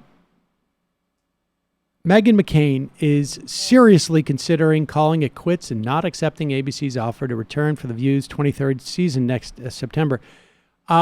It leads me to believe maybe she's not getting offered a return invitation. She's just too annoying to work with for the people who actually got there with some merit. But it is just incredible. Like, Meghan McCain is actually amazing. She's incredible. Like, I have to finally admit it. Like, she has an anti-sense. I mean, only she could, a week after being like, I know it's like really bad what's happening at the border, but to call them when you call them torture chambers, which, first of all, it's a fine thing to call them torture chambers, but actually nobody was doing. So she made up a thing that nobody was doing to bring up her dad, who is the sole source of her narcissistic trust fund baby existence, to condemn people saying something they weren't saying about children actually dying in custody. Only she could then, a couple of days later, be like, getting paid millions of dollars a day to do a daily review show where occasionally I get critiqued for being an unbelievable narcissistic moron. It's like being a caged animal. I finally found something that you can compare to my dad's treatment of getting bamboo shoots putting under his fingernails, having to have Joy Behar criticize me for being an idiot and a narcissist. This is like, she's amazing. This is like my own Vietnam. This is like my own personal Vietnam. And when Donald Trump said that, at least he said it with a degree of Howard Stern style irony. She means it. She's like the most demented person on the planet. Apparently there are leaks about the behavior that's going on there. According to sources close to the 34-year-old McCain, she's making something under $1 million a year. Under $1 million. Oh, under $1 million. Yeah. Excuse me. All right. So hard she Scrabble stuff. She is emotionally drained, angry, isolated, feeling like a caged animal, said one McCain intimate. Thank you, McCain intimate, for that language. It's getting to the point where it's not worth the emotional toll every week, said a McCain pal. If she doesn't stay at The View, she'll find other work. Federalist. Siren. If the Federalist had a women's talk show and midday show. Come on, honey, I'll hire you at the Federalist. In contrast to her colleague, I hate you. Who spends weekends in the Hamptons, McCain likes to spend her time off at home in Arizona. Quote, hanging out in the creek, doing Jell-O shots and shooting guns. Jesus Christ. And hearing from real goddamn Americans about why we need to keep those friggin' immigrants out of the country. That's why she gets so offended when Joy calls them racist. Apparently, she's got a team behind her, and the team spends its time... making Jell-O shots? Not well. Not researching. Look, it's cool she shoots guns and does Jello shots. That's the best part of her. That's the best way to do it. They make the Jello shots. They load the guns, and then apparently what they do is they check the social media of all the other co-hosts on The View, because according to the piece, it also did not go unnoticed by Team McCain that Sunny Hostin, she is one of the other hosts. Yep. Began following cartoonist Ellie Valley on Twitter after he posted a grotesque caricature of a crucifix-wearing Meghan McCain in March, lampooning her supposedly hypocritical support for the Jewish people in the state of Israel. McCain herself tweeted at Valley, "This is one of the most anti-Semitic things I've ever seen. Also, this reveals so much more about you than it does me." Meghan McCain, you'll recall, that reveals something about Meghan McCain. That's a pretty revealing cartoon. Well, I would say even more revealing than the cartoon is the fact that she has a team of people who are checking on her co-hosts to see who they follow on social media. Now, I have a revelation to make, and it's arguably a bit of an admission. One, Michael, I know that you follow Steven Crowder. I tried to, but he's just and too the not dude funny from to even Progressive follow. Voices. You got to stop that. Oh, I definitely follow. I love Progressive Voices. I thought his critique of your Brendan? presentation style was persuasive. Brendan, you've been following Rob Murrow. Yep. Who's Rob Murrow? Rob Murrow was the star of what was the name of that show? Shoot. Northern Exposure. Yeah, Northern Exposure, and I really resent that. Who's Matt following? Cernovich? No, Matt's following the official Yankees team Twitter thing, and I don't appreciate that either. The Pinstripes Pride podcast. Could you imagine the level of self-control it would take as one of her co-hosts to not favorite this? Oh my Forget God! Following Are you kidding? I mean, even if you didn't think it was accurate and funny, and incidentally, I think it is both accurate and funny. Just knowing it's the principle of the story yesterday. If you favorited this, the comedic value of the meltdown would be immeasurable. This is what I would do if I was on that show. I would favorite it, and then I would come in and I would say, Megan, I wanted you to know I'm sorry. I accidentally favored that. and I don't know how to unfavorite it. And I can't figure out how to unfavorite it. I tried, and I don't know if I lost reception. Or if I retweeted or it. what. And so, I tried. So I was unfavoriting it, and I had to retweeting it. Please accept my sincerest apologies. And then I would do it again with another critique of her and go in and apologize. And somewhere I would just measure, like, at what point is she going to realize, like, I am not being sincere? Like, at what point does what you're doing become what happened to my father, John McCain? He was my father in Vietnam. It's the same thing. There's nobody. Children in concentration camps, offensive. I have to say. A cartoon by Ely Valley, basically the same thing as the Holocaust, which my father learned to care about, and Joe Lieberman. So, as you know, guys, this is really hard for me. Bitch.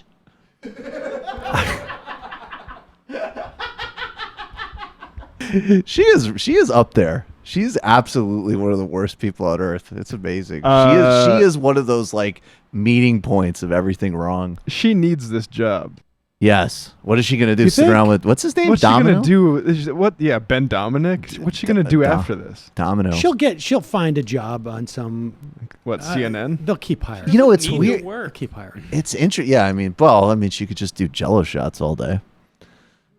Send out tweets about her dad. She sounds like the worst type of, like, This could be the undergrad. peak. She is. This could be the literally peak, but she'll the get a worst. job. She'll get a job. Well, yeah. I think Contagious. this is all just one play to get more money out of them because I think they love her. Well, she makes. Well, what's funny is, like, you have years of her as, like, someone who's not good but just gets nepotism, and now I was saying this last week, like, in today's specific media environment, she's great for viral content because she's so repulsive. So she's actually got, like, the best selling point now because she's a heel. Right. Right. No, it's like wrestling. It's wrestling. We're doing this again. Contagious chameleon. What was Bernie talking about with rotating judges? I think the idea that he was talking about actually was one, I think, and I don't know the specifics of Bernie's proposal, that our guest, Matt Ford, wrote about in the New Republic. And I think that may have been the basis of that idea, which was we have, I think it is 12 circuits in the country. Nine circuits. 12 circuits. I'm not sure how many. How many circuit courts do we have? Regardless. How many? The idea is that you would have limits on people's terms on the Supreme Court. The judges would be picked from the circuit courts, but they would be picked randomly from the circuit courts. So each seat on the Supreme Court would be assigned to a circuit court. 13 circuit courts? 13 counting the District of Columbia Circuit and the Federal Circuit. And so you'd have 13 seats. I think he was calling for 13 seats. I can't remember exactly. But the idea would be that all of the judges come from the circuit courts. They get, I can't remember how long the term was, but a limited term on the Supreme Court. And then they go back to that circuit court. So they're judges, they're lifetime appointments, but their roles are different. For a while, they can serve on the Supreme Court, and they are picked randomly in the circuit court, like by lottery, so that things become more balanced. Now, obviously, then the fights become to fill the circuit courts. But I think it's an interesting idea. I'm interested in term limits for the judges, and any mechanism that brings that about, whether it's random picking or political picking, I'm pretty down with. And I think Bernie was talking about that. I think that was the basis of his plan. CTMR fan, does this mean the third way opposes AOC? Of course they do. Sebi G, Majority FM morning show. Coffee with Gorka and Dor. Christo, it's been a while since the last Random Rush. Then again, how relevant is he anymore? He's not quite that relevant as he used to be. But I think it's always interesting because he's still talking to an audience of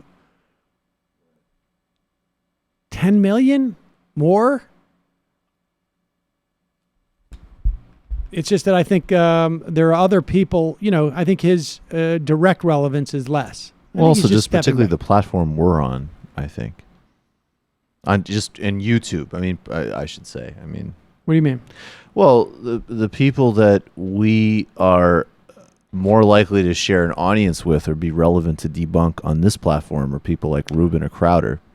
Right. In terms of hitting young people, but it is also interesting just to see what Random Rush is up to. Yeah, for sure. What Rush is up to just in terms of where, what the Republican Party is thinking. We'll do that, but I have a problem with my app, so...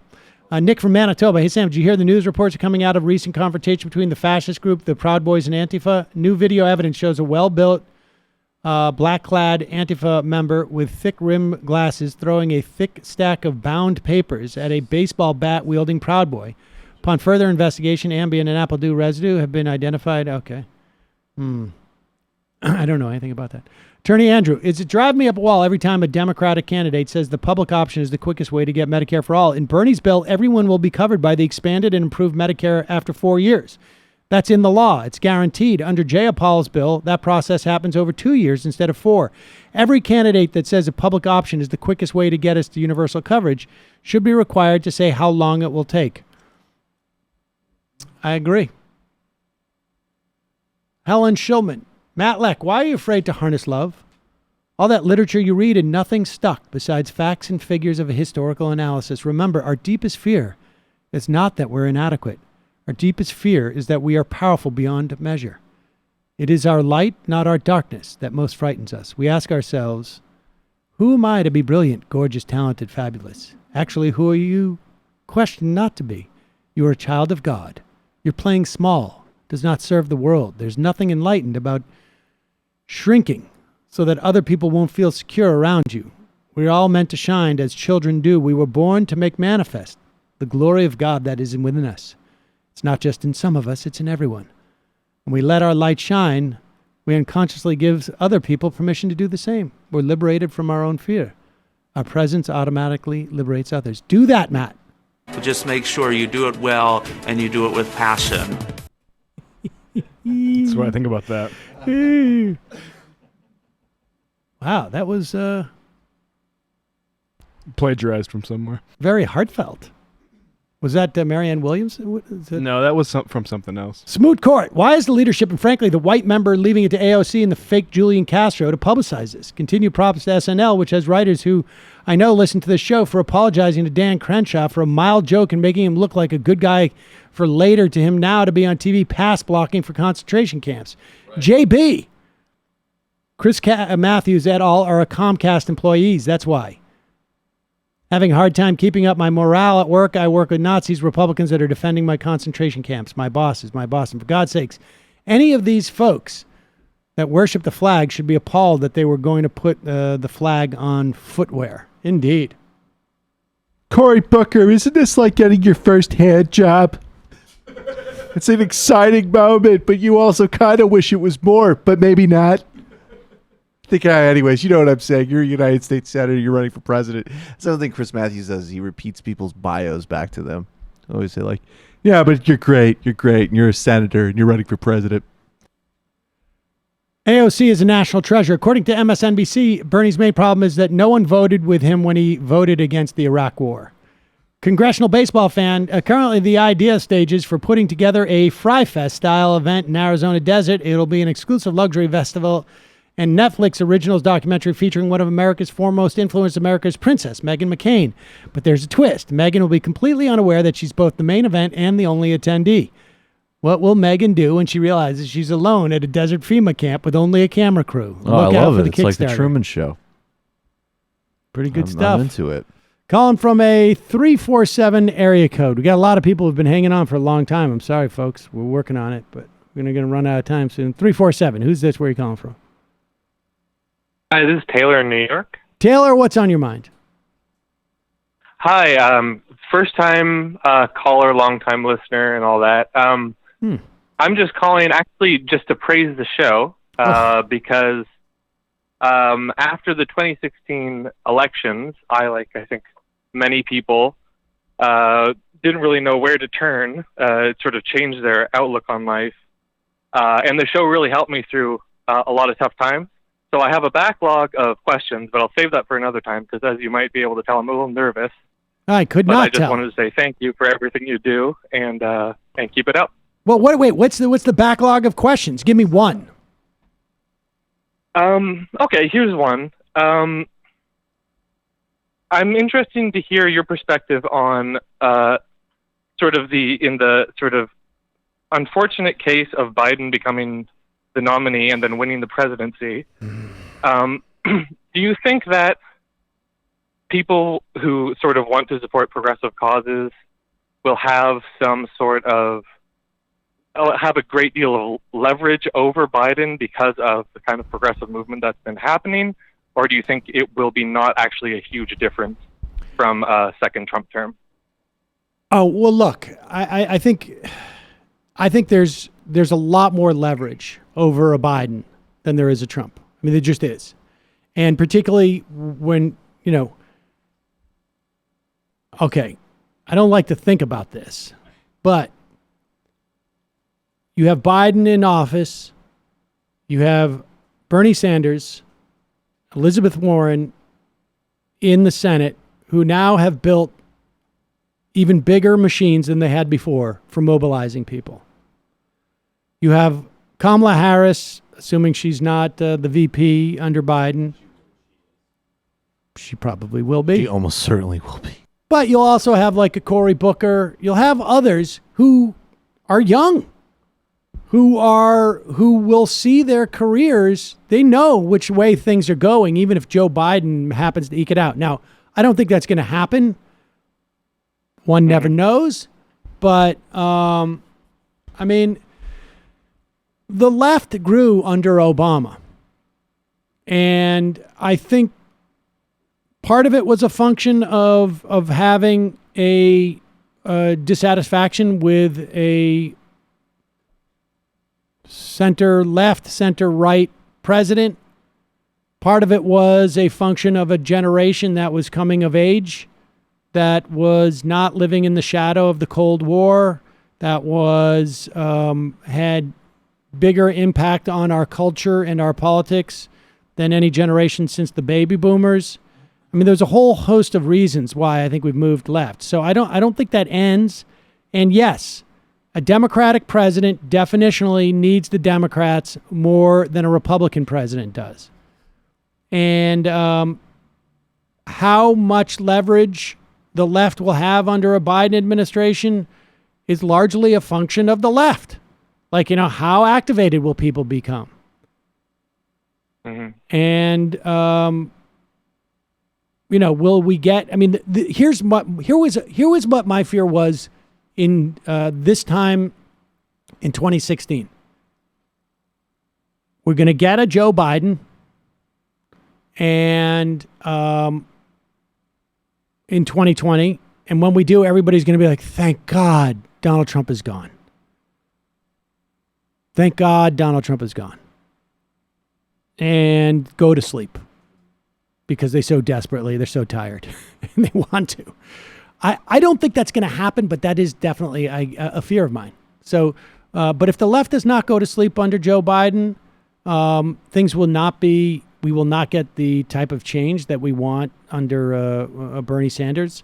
We will not get the type of, reforms that one could have expected under Elizabeth Warren. But there will still be much more leverage, obviously, that the left will have than under Donald Trump, because Donald Trump, it's in his best interest to make sure that he very clearly is not giving the left any leverage. Appreciate the call. Go 847 area code. Who's this? Where are you calling from? Hey, it's Josh from Chicago. Josh from Chicago. How are you, sir? Oh, I really enjoyed myself, by the way, Thursday or Wednesday at the White Sox game, because the White Sox won. Click. Shut up, Josh. Click. Josh, guess who else enjoyed that afternoon? Oh, I know. While you were watching the Red Sox and the White Sox, there was another athletic activity taking place.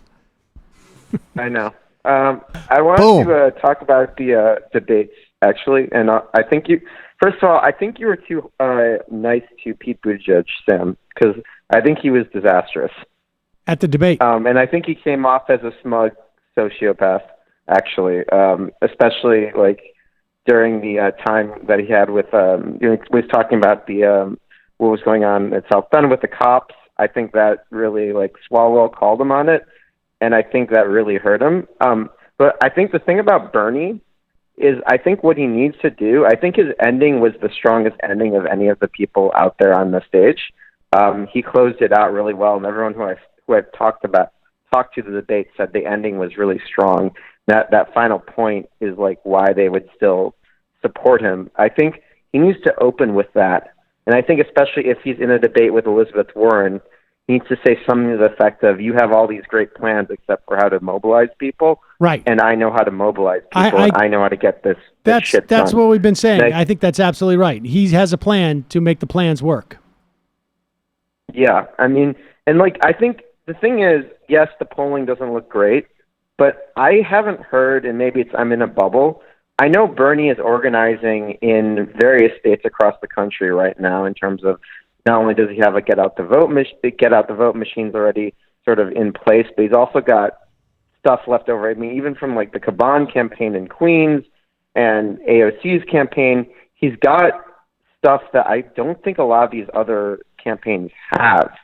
And I think, yes, their polling might look good, but I don't think they necessarily have the organizing in place to compete in the way that Bernie does. Can we And I just say think just that really might- quick? and I mean, think this ABC Washington Post poll that came out this morning looks very good for Sanders. I mean, I also want to just also add the other element that maybe it's a little early to be taking so much information from polls. But I mean, the poll that came out this morning, I mean, Biden's still ahead, unfortunately, but that looks like the poll that you would see a month ago. It's Biden dropping, Bernie a close second. We need another couple of weeks to see where the trends are with all these things. And then, it's conceivable that you could make a case that just based on the nature of the campaigns that Bernie's going to be able to mobilize and maybe will do better. But we just don't know. All we know are the basic trends. And I think the race becomes pretty wide open if Biden falters the way that it looks like he's faltering. And Biden, too, the issue with Biden, this is the issue with, I think, a lot of the candidates that Bernie does not have, is that as they fall in the polls, right, there's an ebb and flow. They're getting more desperate. They're getting more desperate, but it's also going to impact their money, their fundraising. And Bernie doesn't have that same problem because the people who are contributing to Bernie are contributing because they want him to win, not necessarily because they think he will win in terms of the primary. The people who are contributing to Biden are doing so because they're hedging their bets. They're doing it because they think he's going to win and they want a seat at the table. And if they start to think that he's not going to win, they're going to just back another horse because for them it is a horse race. And so that's the advantage that Bernie has.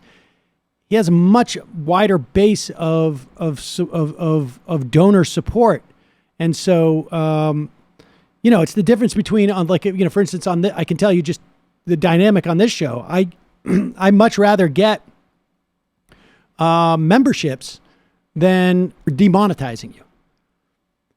Tomorrow, I know that I'm not going to get 100 people say I'm not going to be a member anymore.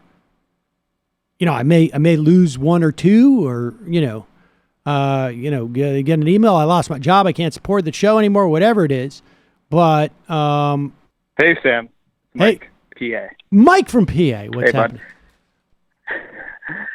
I mean, if you're done with this stupid polling conversation, I'm fine with that. But I just wanted to comment a little bit on this, if I could. Okay. Charismatic opening, Mike. Well, you're right. I feel like I have a little bit of cachet that I can ruin and waste. But the one thing about these polls, especially the ones showing Bernie, at 14% or whatever, there is definitely what I find more interesting because I went and looked deep into them with my trained eye. And the one thing I did notice is it doesn't seem like the Bernie support is actually shifting much at all. He's got a hardcore base. Right. That is not moving. Whereas with Kamala Harris, what was really interesting was about half of her gain in the polls seemed to come from people who supported Elizabeth Warren.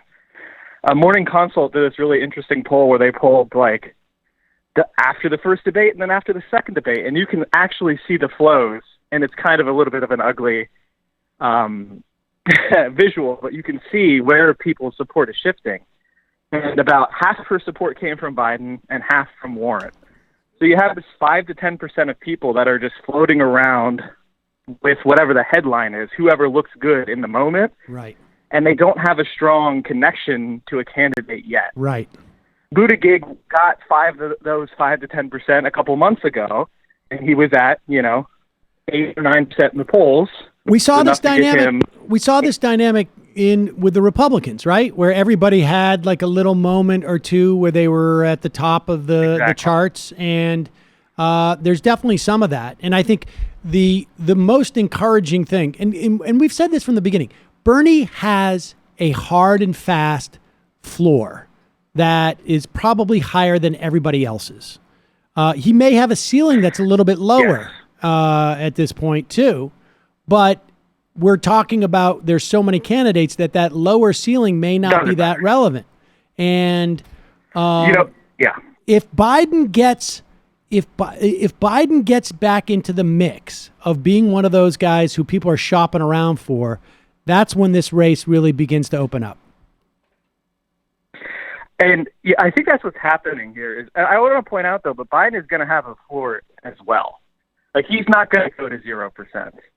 You know, the guy calling from Scranton seeing Biden signs doesn't surprise me because Joe Biden is from Scranton. So, like, Right. you know, if he's going to do anywhere where he maintains his support, hopefully it'll be his hometown. It's just Al Gore level embarrassing. But you know, the thing about these candidates is with Bernie, his supporters are a certain demographic that are hard to poll. The design of these polls is way beyond what we would do in political science. Like, you never have a question that has 30 different answers and then do a phone poll. That's insane.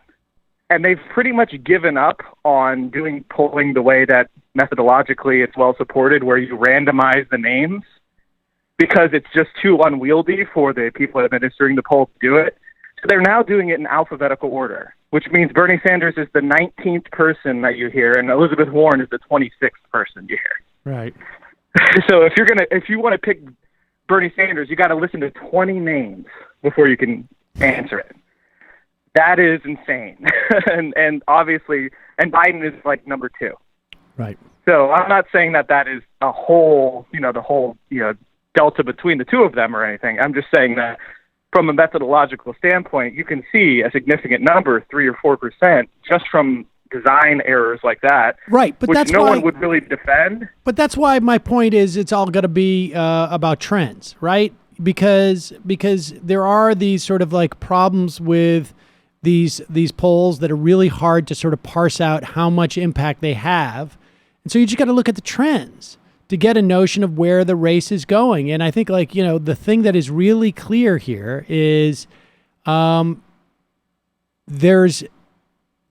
getting, instead of people breaking away from the pack, it is getting jammed up. And from the perspective of people who are interested in Bernie winning, this is actually a good situation, it seems to me, because it's definitely plan B, but it's not, plan F or anything. Like, he would want to just pull away from the pack and be a clear front runner if he could. But the other one of it dividing between 4 people, one of which is Elizabeth Warren, that's a good thing for Bernie because he's going to overperform in Iowa and New Hampshire. Well, and so let me also suggest this, that if Bernie was at 45% in the polls, and the rest of the next 4 people, let's say, were splitting more or less the rest, I don't know that would be in the best interest of Bernie at this point. Because you would I think see, have a point, you would Bernie see, would be biting into him like they're biting into Biden. They would be biting into him, but you would also see, I think, a less fracturing amongst the anybody but Bernie forces. And they would congeal around somebody much quicker. And I think, if you look at what happened in the Republican Party primary, that never happened with Trump. Everybody kept thinking it's going to, but the anti-Trump forces did not realize they were in trouble until too late. And so I would argue that this is not actually a bad place for Bernie to be in this situation. I agree with that. I mean, the thing is, like, if you examine just kind of the composition of support as well, like, Bernie is doing very well with Hispanics and young millennials who are telling pollsters they're going to vote at a higher level than they ever have in history. So, we know how we calibrate these numbers. I'm not trying to unskew polls or anything. I'm just making a prediction. And my prediction is that if there's going to be a mistake, it's going to be underestimating people like Bernie Sanders and overestimating people like Elizabeth Warren, if you look at who their supporters actually are. Well, Warren is definitely attracting the professional liberals, and there's nothing wrong. I mean, that's an important part of the Democratic coalition. There's nothing wrong with that, but that base is very well represented in polls. We know how to get a hold of people who make $100,000 a year. We don't know how to get a hold of people that are transient or 24 years old or whatever. And I'm I'm a little bit less convinced by that. I just think that, what we're going to see, I think, is a very a race that is going to tighten, and you're going to have 3 or 4 people going into Iowa who are all going to be within 6 or 7 points, and then there's going to be things like organizational structure and the depth of support is going to become more relevant in Iowa, and then that could implicate New Hampshire and so on. So I'm less convinced that the polls are not tracking this or not tracking that, and more just sort of like, look at the trends. What's clear? There's one phenomena that's clearly happening, and that is they're bunching up around between 15 and 20 points. That's where I think this is going to land over the next 2 months. Yeah. But all right, Mike, I got to jump. I appreciate the call. All right, bud. Peace. Folks, it's late. Apologies. But that goes the phone. I'm going to read a couple IMs, then we're going to get out of here. We will have a new show for you on Friday. It'll be a shortened show, but it will be with Alex Perrine. So it'll be quality over quantity. We will be back live on Monday. I want to wish you a happy 4th of July. And read a couple of these, and we'll get out of here. M. Riley, what can I saw to my GMA about the attacks on Bernie from the establishment? I don't know what that means.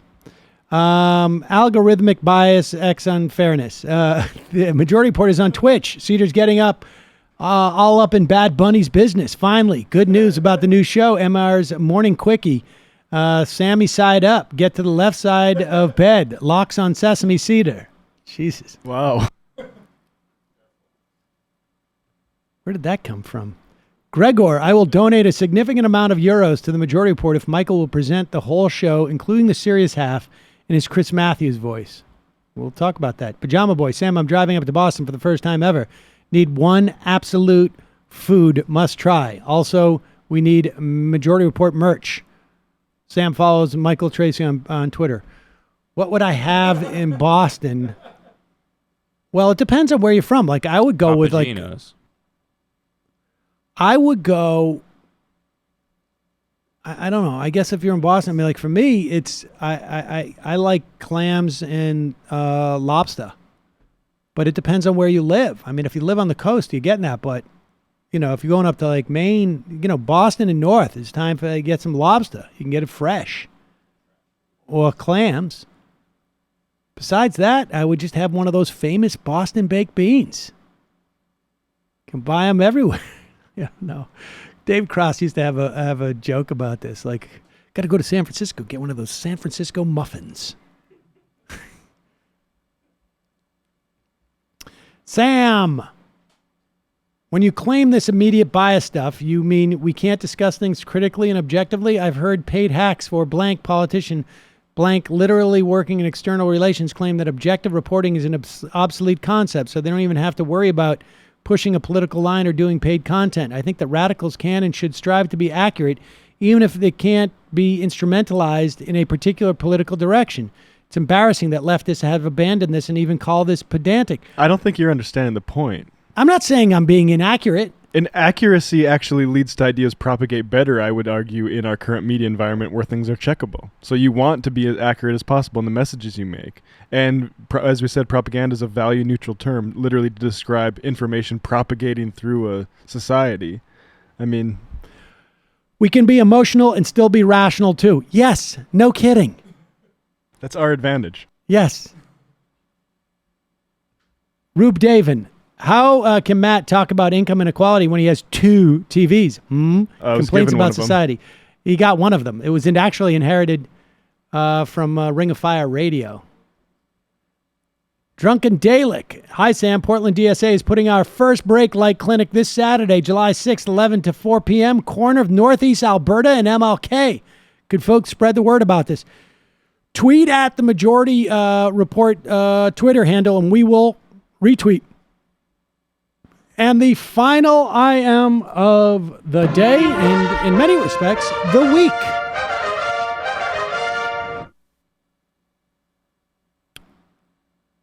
I thought Dan Crenshaw was Pete Davidson's favorite congressman. See you soon. It might take all the strength I got to get to where I want, but I know somehow I'm gonna get there.